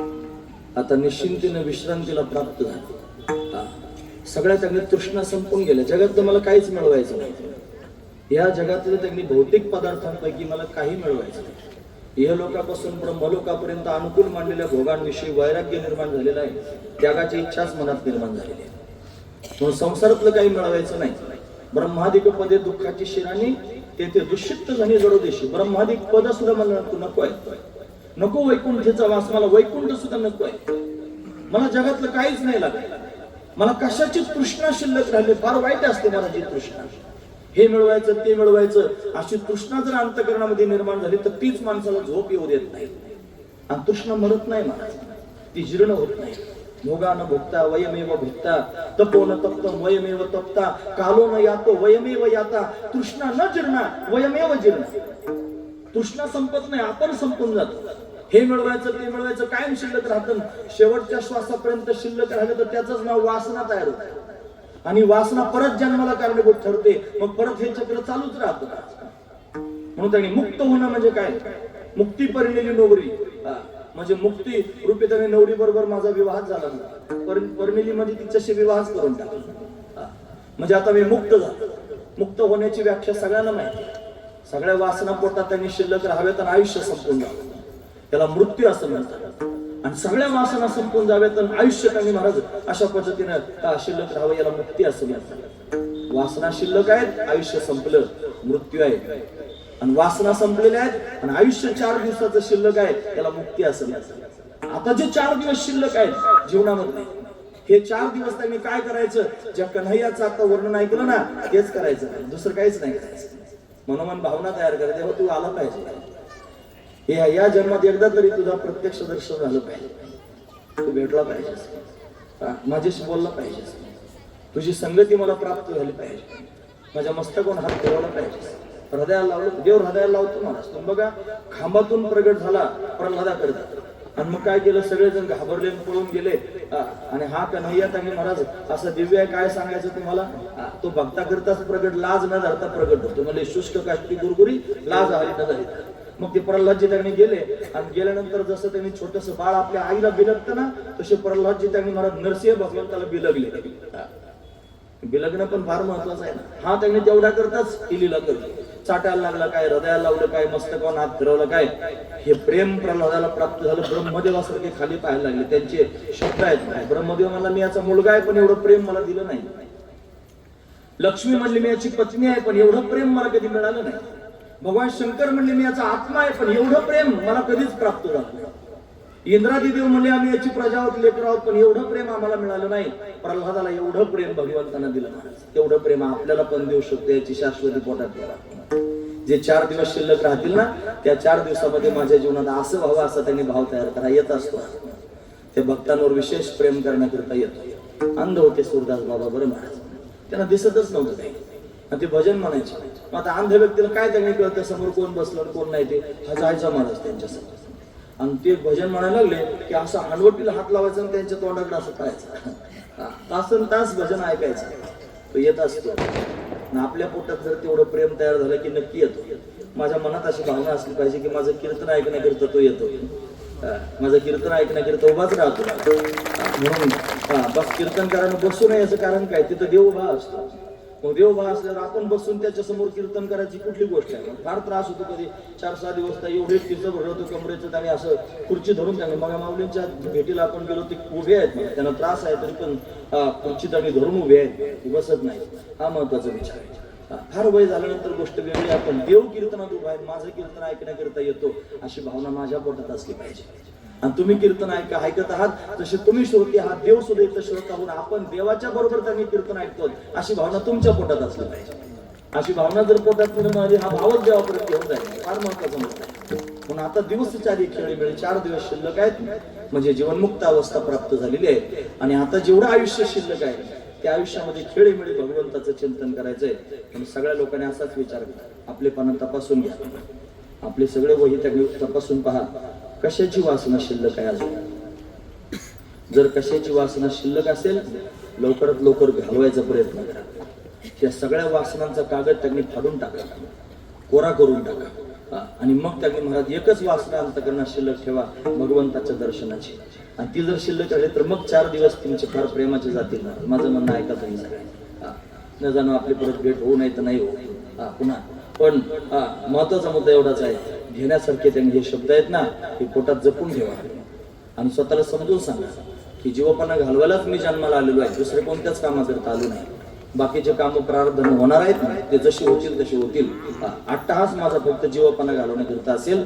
ज्या दिवशी जीवपणा जाईल त्या दिवशी शेवटचा दिवस माझ्या जीवनातला गोड होईल. मग आपण सहज आपल्या मुखातून म्हणू शकतो बस आता निश्चिंतेने पावलं, आता निश्चिंत, आता काही चिंताच राहील नाही, विसाव्याला प्राप्त, विश्रांतीच प्राप्त झाली. कशामुळे झालं असेल तर फक्त एकच साधन केलं, भगवंताचं नामचिंतन. कौतुक वाटी झाली अवेचाचे, नाम मंगळाचे त्याने बरे. मग त्या नाम मंगलमय असणाऱ्या भगवंताच्या नामानं मुक्त स्थिती प्राप्त झाली, म्हणजे मुक्तीच नवरी रूपाने त्यांनी परिणिली, प्राप्त करून घेतली. आणि आता उरलेलं जीवन त्यांनी महाराज नाबाद मस्त. आता त्यांनी महाराज अशा पद्धतीने फक्त भगवंताचं चिंतन शिल्लक राहिलं, अशी अवस्था आपण सगळ्यांनी प्राप्त करून घेतली पाहिजे. त्याच्याकरिता हे जीवन आहे.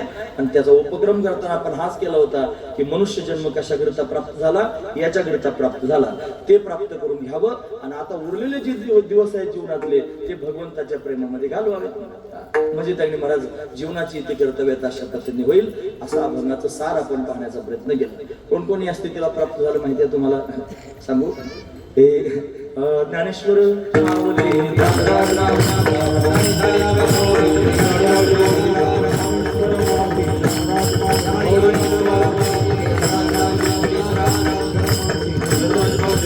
आद्य जगद्गुरु शंकराचार्य ज्ञानोबा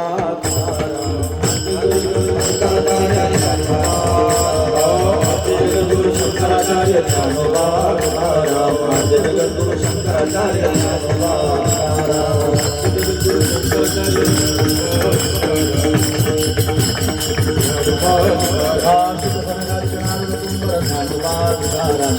जगद्गुरु शंकराचार्य ज्ञानोबा